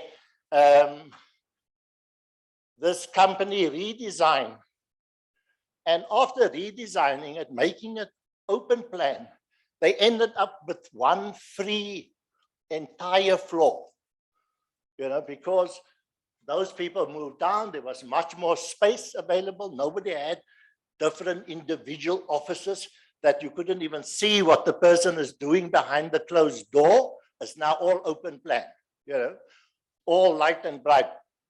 And what they did with the third floor was to make half of it a gym and half of it a creche. So that, you know, even took a lot of problems away from the staff. I don't have to drop off, rush in the morning, drop off the child at the creche, it's right at work. Lunchtime, de-stress by doing a gym workout. So that's the future. It's more social interaction at work, more smiles and more happiness that comes about in the workplace. That makes and creates a healthy workspace. So, from a vendor side, what would be your opinion in creating? She's the client. As you heard, she works employed by the hospital section. Let's hear from you, Dineo. Thank you for the opportunity. I'll still recognize facility management to ensure personnel are happy. Like we brought in the element of it being an old building. The bright colors would be like a lively mood. It will cheer up the people and reduce the stress levels like we just been saying right now.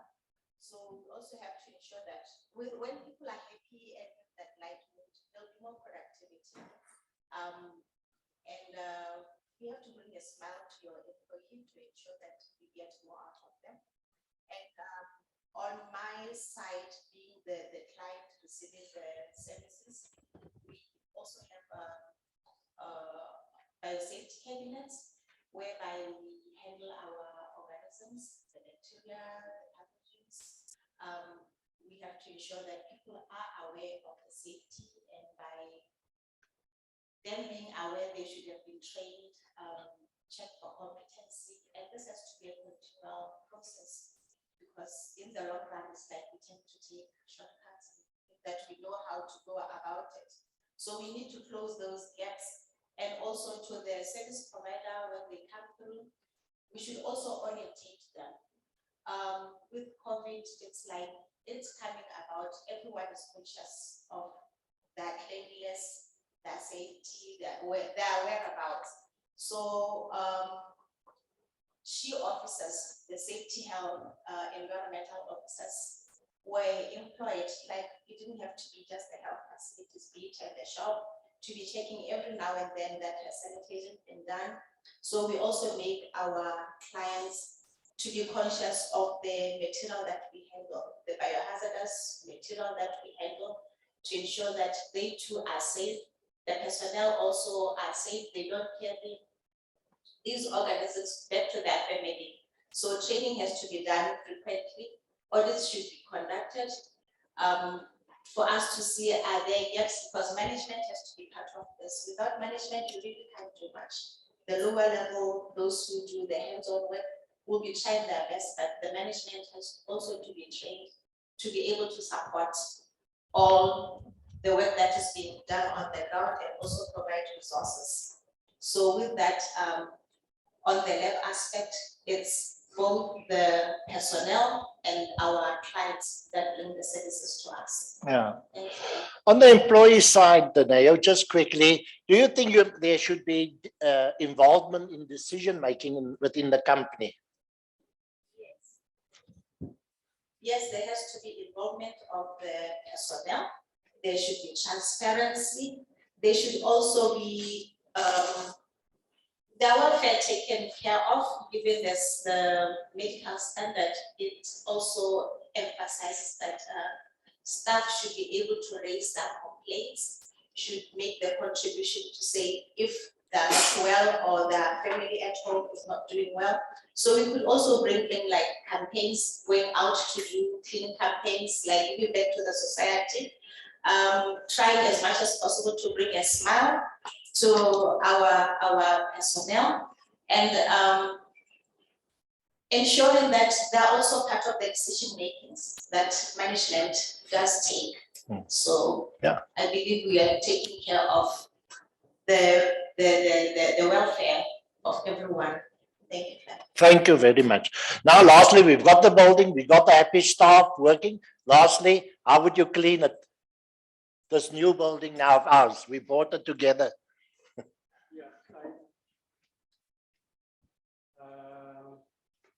Let me just piggyback on what you said earlier. I cannot overemphasize the fact that traditionally cleaning has been basically a mop and bucket exercise. Whose sole aim was to create shiny floors, not anymore. There has been a mindset shift that now we need to clean for health and not necessarily for looks and aesthetics. I ask myself, what changed? I can, let's refer ourselves, like Dina has just said, COVID, that wreaked havoc not so long ago. And it gave us a realization that it cannot be business as usual. We have to change the way we do things. And how do I achieve this? As I come in from a cleaning perspective, is to adopt clear cleaning and scientific protocols, like you alluded earlier, and policies that are designed to achieve healthy spaces and the outcomes rather, that will promote health. This then talks to the issue of enhanced deep cleaning techniques that are highly intensified to remove harmful organisms or, like you said earlier, pathogens.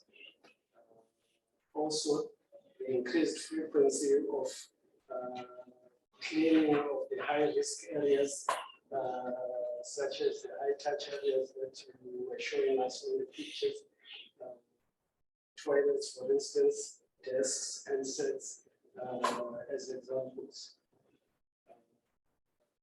Not to forget that key also would be the use of biofriendly and effective chemicals. Yeah. No deleterious or harmful effects to humans. Yeah. Whilst we are there, I should mention that cleaning also touches on the waste management trade that we would have to promote on site and nowadays try and promote waste separation at source so as to reduce our carbon footprint. Yes. I think that's enough. We ran out of time. Thank you very much, panel. I think we're out of time. Yeah. Thank you very much for your participation and being here today. Ladies and gentlemen, little people knew about the Botswana Cleaning Association. They're out there. They're serious about promoting themselves and aggressively going to embark on a marketing campaign. And if you need any advice, give them a call if they can assist you, especially with non-compliance in the industry. There's a lot of people messing up the industry by not performing and delivering what they should do.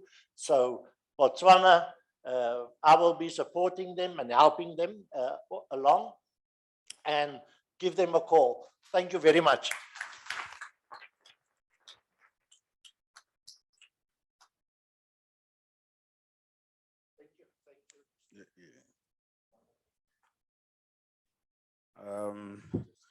Yeah, thank you very much, Clive and the panelists. I see there are a lot of presidents, or there are a couple of presidents in that panel. Zongni Miu is a former president. So you can see, Clive, when you leave as president, what you will be doing. You see what I'm doing now. Retirees, they usher people in. This is, I personally am still really taken aback that, actually there's this massive vertical called cleaning, which, on the surface, as we just knew, those brooms, which we use outside of the strap. I don't know. I knew or not that that's the passage to cleaning, So now we are just learning that cleaning and the way, it helps, employees, and COVID really showed us that the importance of cleaning. And, the way also this program has been arranged, it's like everything is interconnecting, it's from here we're going to mental health, after we've been hit clearly with cleaning, then from there, it's entertainment. So, because I know that today's offices, the way they are now being presented is like there's a crash, you can bring a dog, these are now the so-called modern, working environments, which I don't think here we are very close to that. You talked earlier on of this, open plan. Yeah, I think here we still are wasting away quite a couple of square meters on brick and mortar walls, internal, brick and mortar walls. So hopefully with time we will get to where, the open space culture is widely, adopted, and, openness is there. Before I called, our next speaker, I also want to mention that, I looked at our cover of the program here, and there was a building here with some green trees, and I was wondering, where is this building? Is it a Botswana building? Then I just realized, okay, in the background. So I could see that, okay, no, because at first I thought it was an Apple head office. So now it's a innovation hub. Our next guest is, I'm gonna read in full for you guys, you listen in full. Or before I introduce you, I want to just remind you that for everybody to be allowed to go and mingle outside, to go for cocktail, you need to first come here for a photo moment, because I think some of us, in this conference, there are quite a number of pictures of myself. So I let the Lord to say, we will come here, line up here nicely so that a professional picture of us can be taken. And we always say, okay, no, we were actually there. So the last speaker, okay, no, sorry. I think last but not least. Last but not least is Mother K. Masire, workplace creating physical health and mental wellness. Zen room experience. La go tsena in a Zen room experience. I don't know, now I'll be in the Zen room. Hello, nalika sala kwa ntle.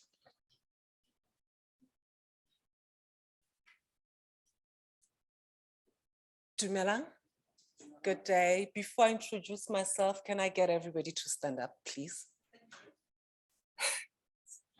Yeah, it has been a long day, information overload and all that. I'm going to give some instructions for you to do something. Okay, I would like you to touch your forehead, touch your nose, touch your mouth, your ear, your forehead, your nose. Thank you.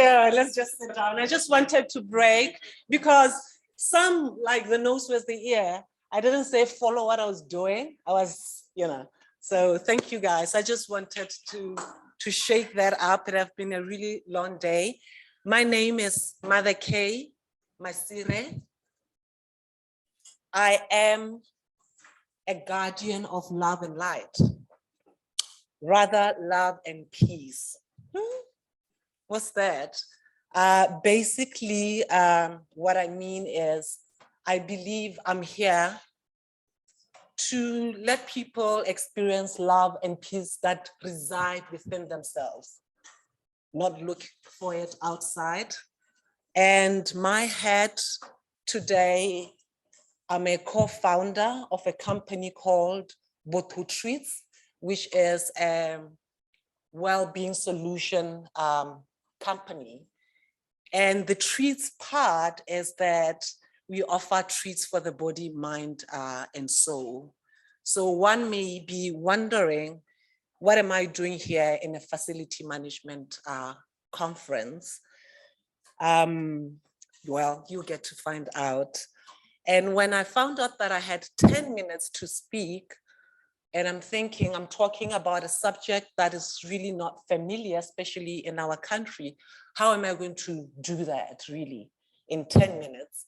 However, I appreciate that one before the program closes and everybody is really tired. It was a really long day. There's so much that you've learned. There's so much that you would like to internalize. So naturally, mentally, you are not at your peak. And it's interesting because that's where I come in. I usually work with people that are not at their best. So what I thought I should do is try to do the link between everything. That is the link between facility management, mental and emotional health, and what I do, which is into a mindfulness teacher and coach. So I thought, let me just link these things all up. Obviously, you all know what facility management is, and that's why we are here. And then there is a new buzzword, mental health. It's not new, it's something that our parents even had. They didn't know how to communicate that, or that's why some became abusive. They didn't know how to cope, so they took that stress from work. When they got home and the kids said something, they will just beat the hell out of them, So mental health, and then mindfulness, what is that?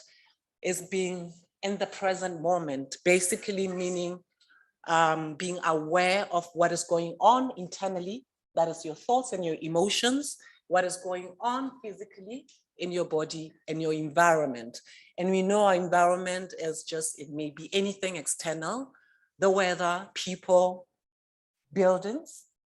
So I will be talking these and trying to link them. Why are buildings made in the first place? They're made for people. and FM comes in to manage those facilities. So if buildings, the whole point of making them were for people, then they should be for people in terms of what is created in that space. So Botu Treats have a product, it's a really brand new product called the Zen Lounge, which we honestly feel have a link with FM, facility management, because we are not managers of facility, but are into mental health. So what a Zen Lounge is, basically, it's a recharge room, a physical place where when somebody is feeling emotionally distressed or cannot interact with other people or just want a moment, can get into that space. And what we've created in that space is, activities that will address whatever it is that you'll be looking for. If it's anxiety, there will be something that you can do for anxiety. If it's anger, it could be something that can be done for anger. And we thought most spaces need such rooms. And this came about from our work, which at times we do check-ins with companies. If you are to just put a cover on a logo and look at the report of what people are going through and stuff, it's basically the same. And it is because we are humans, we are emotional beings. And we've been told, old school, that emotions don't belong in the corporate space. But that is not a fact. That's why we are having a lot of toxic spaces. Emotions are things that just every human being have that. We just don't know what they mean and how to work with them. And what they are actually, they're your magic power, because once you understand them, you know what they mean. Anger doesn't mean you should exert anger to the next person, but basically it's communicating about something within you, what's going on. And if you know that, you can be able to address it.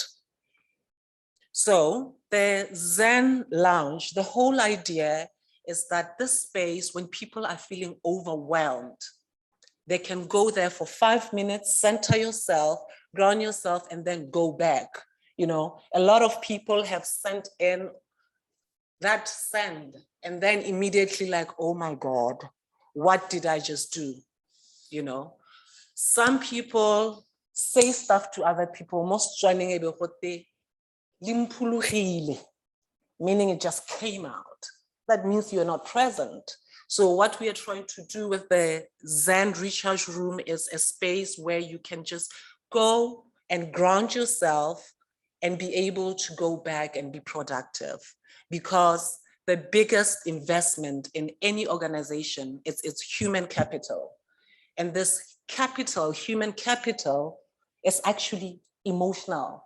We may not be suppressing them and all those things, but however, if we know how to use them, there is so much that we can get from our people. Our panel just talked about I'm sorry, I'm not saying your name right. She was talking about the importance of, trying to create a smile on people. When your employees or when people are happy, then they are more productive. So there was a lady who spoke before me, the green, because with the Zen Lounge, what happens is we do a survey to check in the emotional state of that organization, because spaces are different, people are different. And then we develop activities that will be addressing what the needs came to be. And one of the things that in terms of structure is we need to activate all the senses. So the light, smell, touch, and then lighting. So that space need all of these things to be in place. And then this is where now the green element, if you are into a green building, come in place. And then Botho trees come in putting in the activities. And one of those things is really meditation, breathing exercises, anything that is cognitive related that can just bring you down. And what we have done is there's a corner when you leave this room, there's actually a little sample of what a Zen room is. And I've had some people come in and most of them took a 3-minute nap and they felt like it was 8 hours because they're exhausted. And it's also an event offering because when like there's so much that you got and some of those things inspired you, excited you, so you could just go to that space and just get everything in and maybe do your notes. You don't stay in the room for more than 15 minutes. There are not more than 10 people that can get in, but it just depends on the size.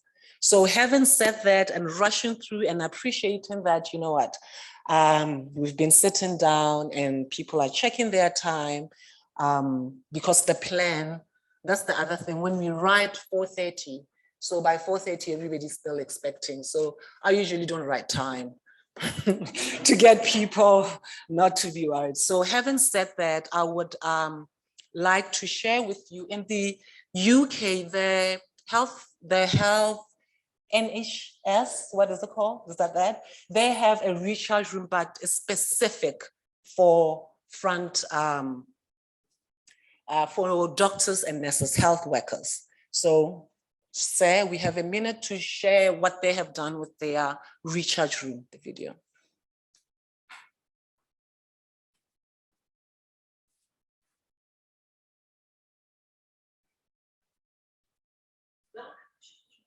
The recharge room, it's finally ready.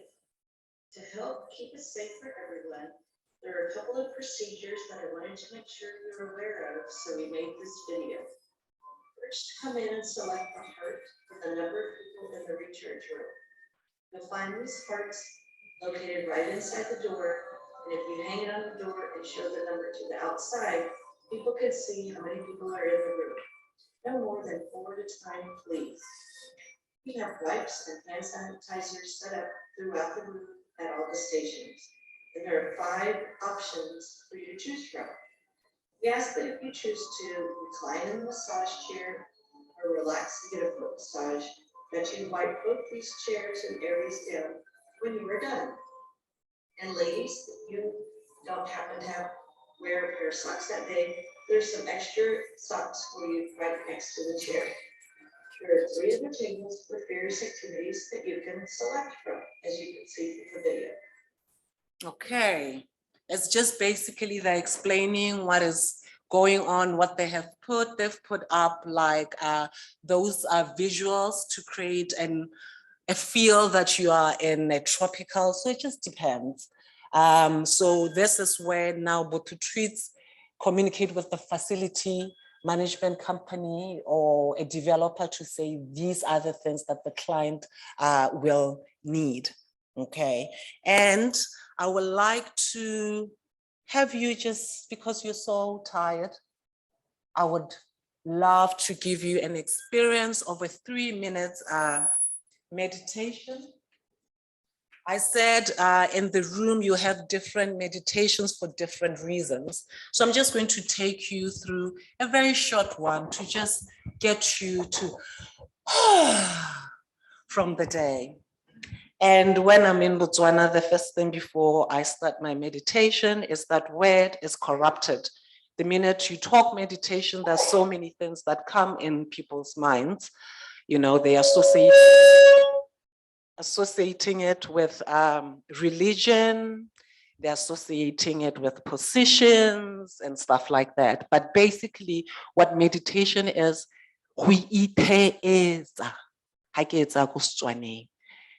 and all our grannies, we've had them. It's basically direct translation. The grannies like saying to the kids, just, you're making so much noise, I'm listening to myself. They won't be sleeping.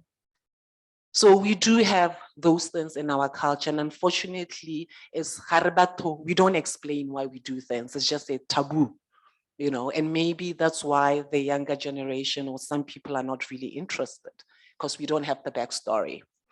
So Rahuiteza.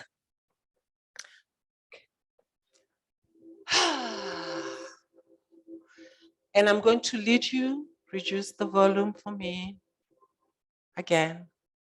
All right. I would like everybody to just sit up straight, make sure your back is straight.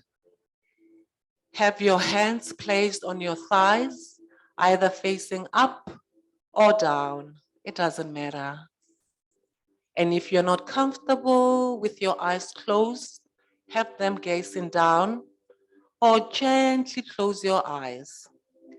The reason we are closing our eyes is so that we don't have visual stimulation. I would like everyone to just take a sigh and relax.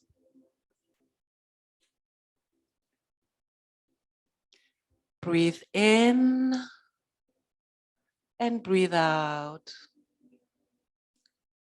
In and out.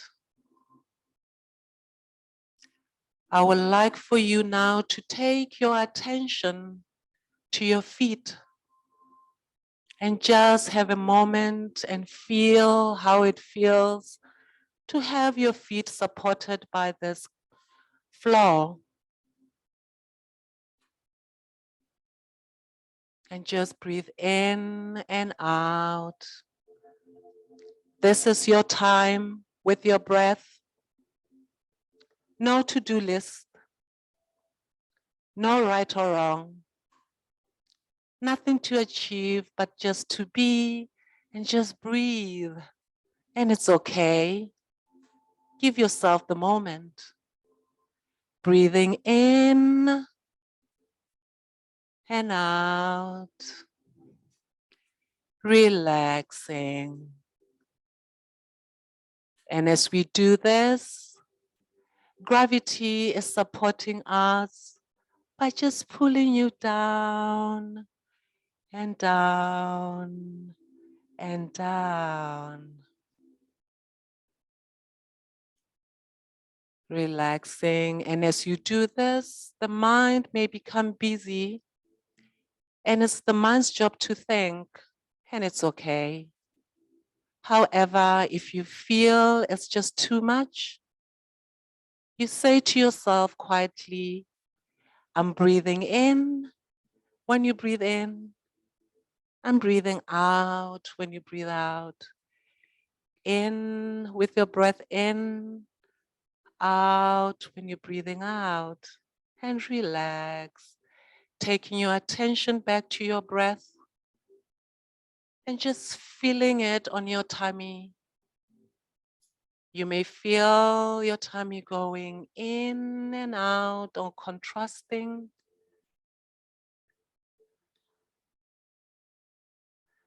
Then we take it to your chest area, visualizing the air as you breathe in, oxygen in, doing all it meant to do. And when you breathe out, you're taking all the toxic. Relax, this is your moment. Breathing in and out. Now let's take your awareness to your nostrils and just feel how it feels to be breathing but focusing there.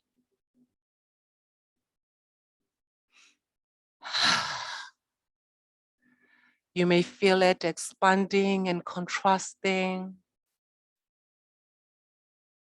And as we are here, just relax your brows and clench your jaws. You can even place a gentle smile on your face. Still on our face, now our attention back to our nostrils. When you breathe in, you may feel a gentle, subtle, cool air. And when you're breathing out, it's subtly warm. Breathing in coolness, breathing out warmth. Yes, just relax. Then I would like you to scan your body, just moving. If you feel anywhere that has pain or tension, just take your awareness there. Then you take your deep breath in still with your awareness in that area. Then you hold your breath, hold it, then you release. The tension will loosen up. Let's do it again. Breathing in, hold, and release. And you just keep scanning your body, finding spaces that have tension or pain, or where you just want to give time. Breathing in, hold, and breathing out. In a count of 5, we will conclude our meditation. 5,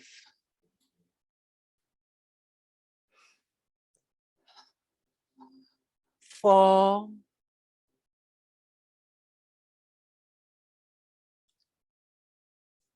3,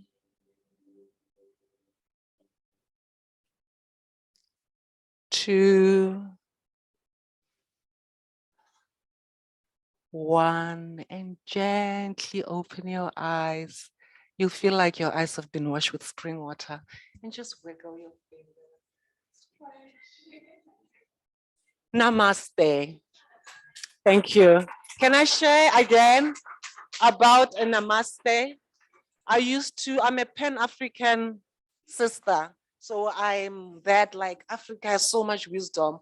And there I was, teaching, and my job is something that is influenced from Eastern culture. And I thought, am I not being hypocritical? Then I'm thinking, it doesn't matter. I mean, it adds value to people's lives. Then over time, I realized, like, no, guys, we have this. I found out about Kuiteza, and then Namaste. What Namaste means is the soul, the light in me, recognize the soul and the light in you.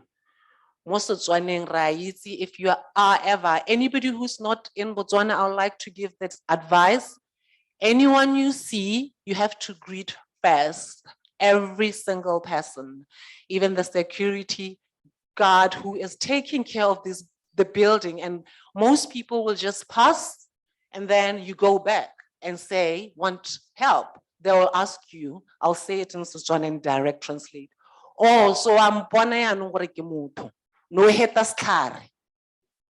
So you are recognizing that I'm a person. You didn't even say dumela. So dumela is namaste. Kya dumela gore ke bona motho. Thank you, guys.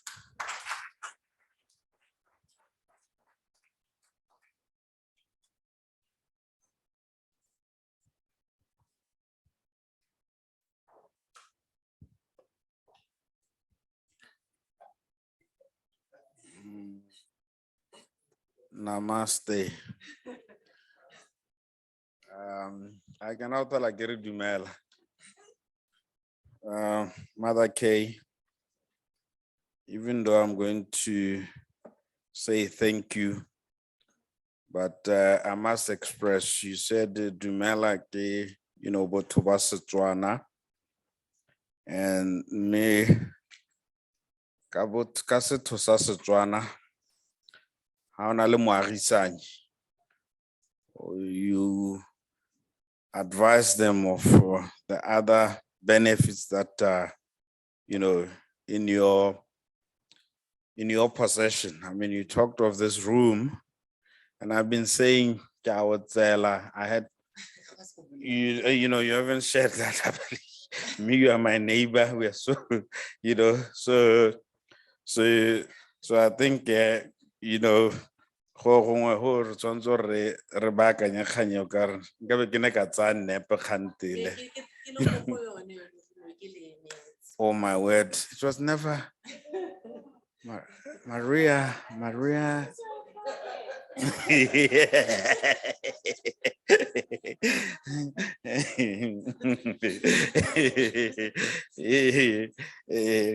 No, but I think, I mean, you know, on a serious note, this mental health thing, it's very serious. And I look at it, especially from us men corner, we really fail to follow it. We think it's something weird. Like when you talk of meditation, everybody, you know, I mean, think of it in a, you know, in a very negative way. I mean, I personally have benefited from meditation in the past, even though I'm still not, you know, following it religiously. But whenever I'm stressed, I remember that, you know, I can always go back to meditation. And I mean, my wife, she's like you. She's a proponent of this, you know, mental health. You know, she talks to us. So it's a very important subject, and I'm glad that Maria managed to slot in, you know, in this, you know, event, because those are some of the things that I think we always leave behind when we host events like this. So I'm really, you know, happy that we had to close a day like this. I feel light now, you know. Resi Tiro, yours will be, I know what it's a Buke be separate.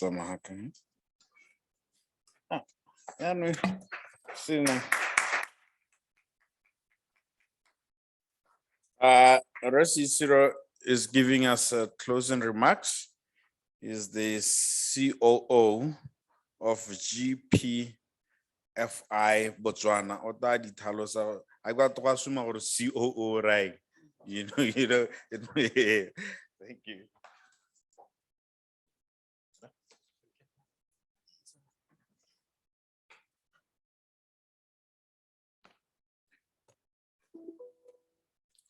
Siamela.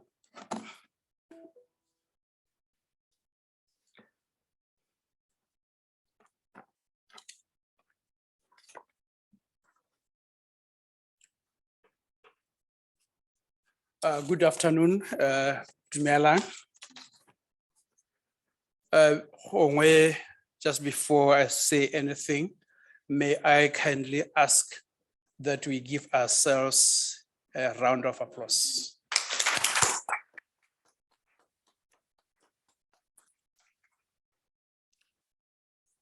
Director of Ceremony, or maybe I should say President Emeritus,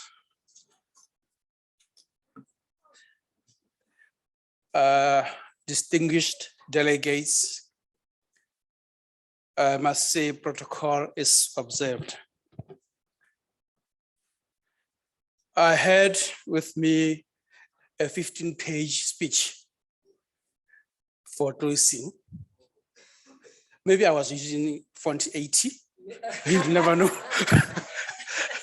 But I've also have 2 pages here of summary of what I intended to talk about. We have today from morning representing our different organizations, our different institutions and companies presented topical issues, topical topics on FM, and suggesting maybe the best practice for us all. And I was going to say a lot on this, but maybe I should just say, like somebody said earlier in the morning, there has been a use of the word sustainability throughout the day. And one would want to ask, what is sustainability? And for me, and I believe for Remaje, it was that thing which would be affordable and yet profitable.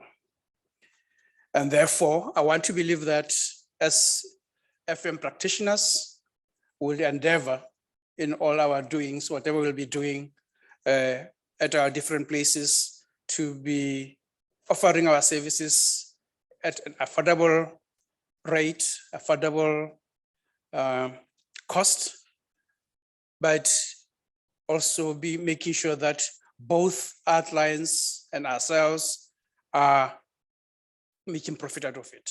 I mean, we cannot be there without profit. That's a fact.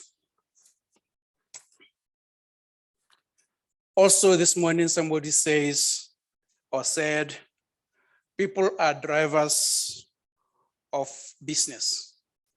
And I would like to say or add that FM in its entirety, in the whole or the full suite of FM drives business. Yes, it might be one of the three high-ranking cost centers in our businesses, but it does, and on every single day of our working life, we encounter it, and those whom we work for also encounters and do have the feel of the impact that we do have on them.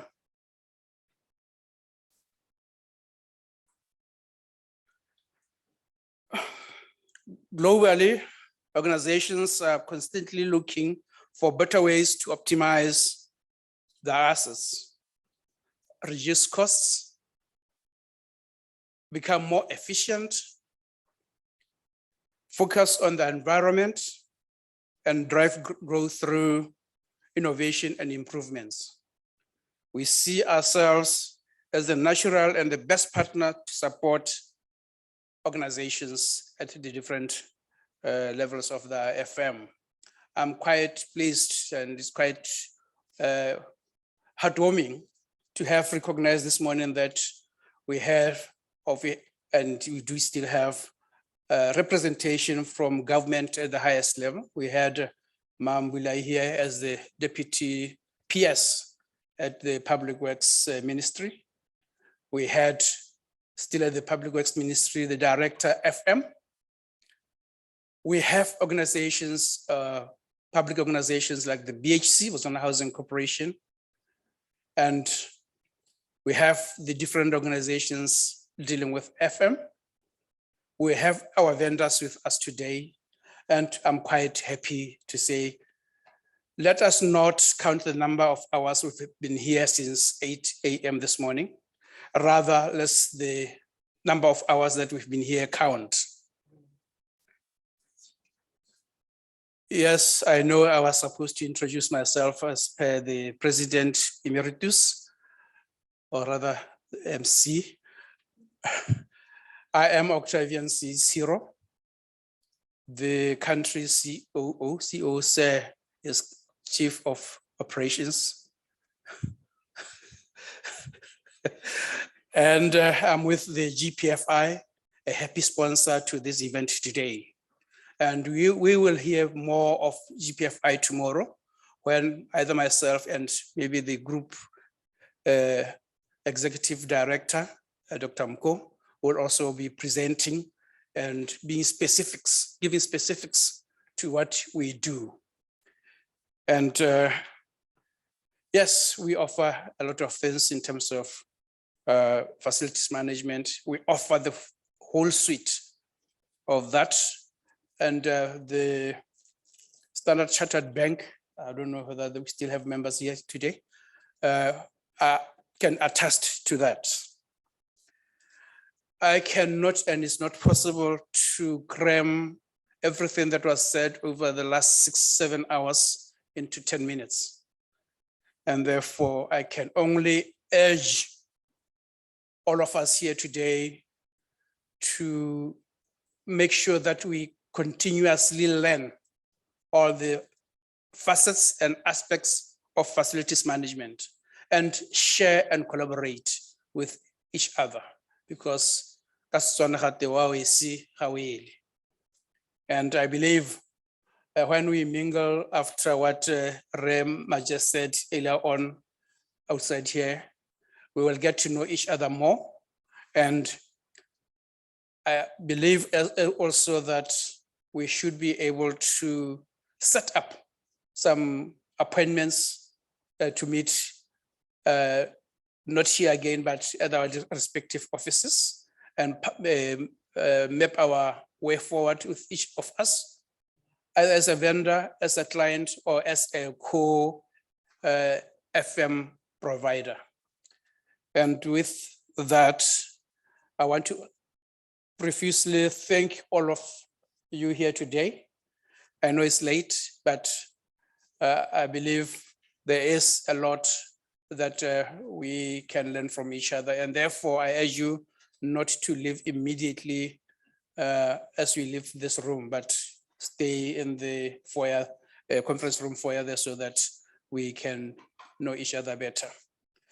I thank you so very much. Thank you, MC. Just 1 minute, I heard we have organized some presents for people here. I wonder if my office is here to help me with those. Can I?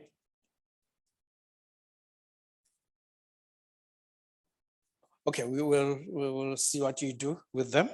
Thank you, Lucia, with small thank you gifts to make sure that you heard me. Thank you.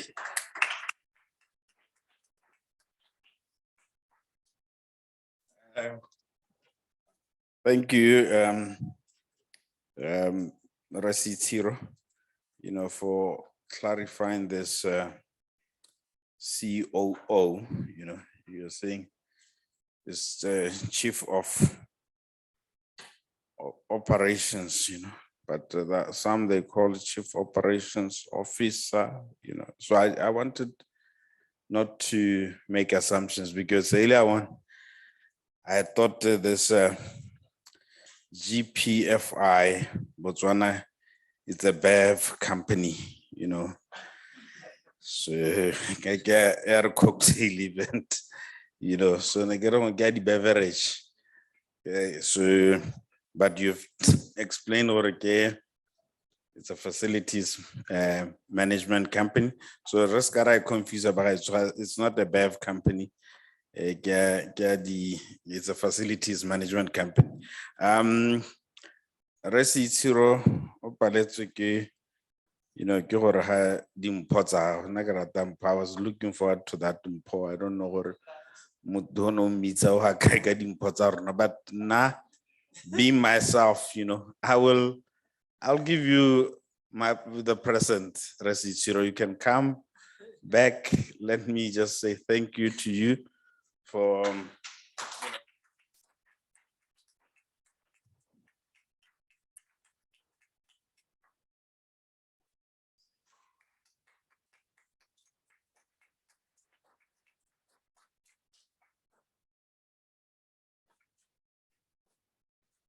I think Mother K, even, because I want to go back to get into that room and get some bottle treats. So there's a small, token of appreciation to say you are a star. You've really made our day, come through, man.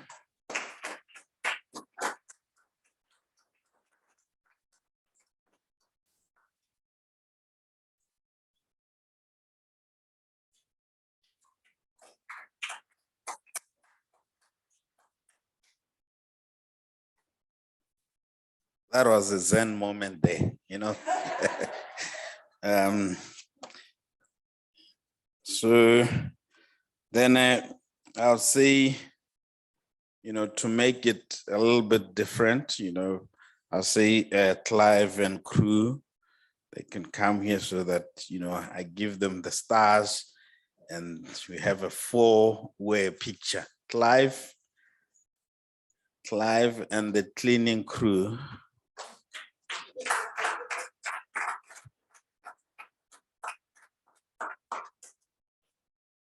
Just forgot our bathrooms.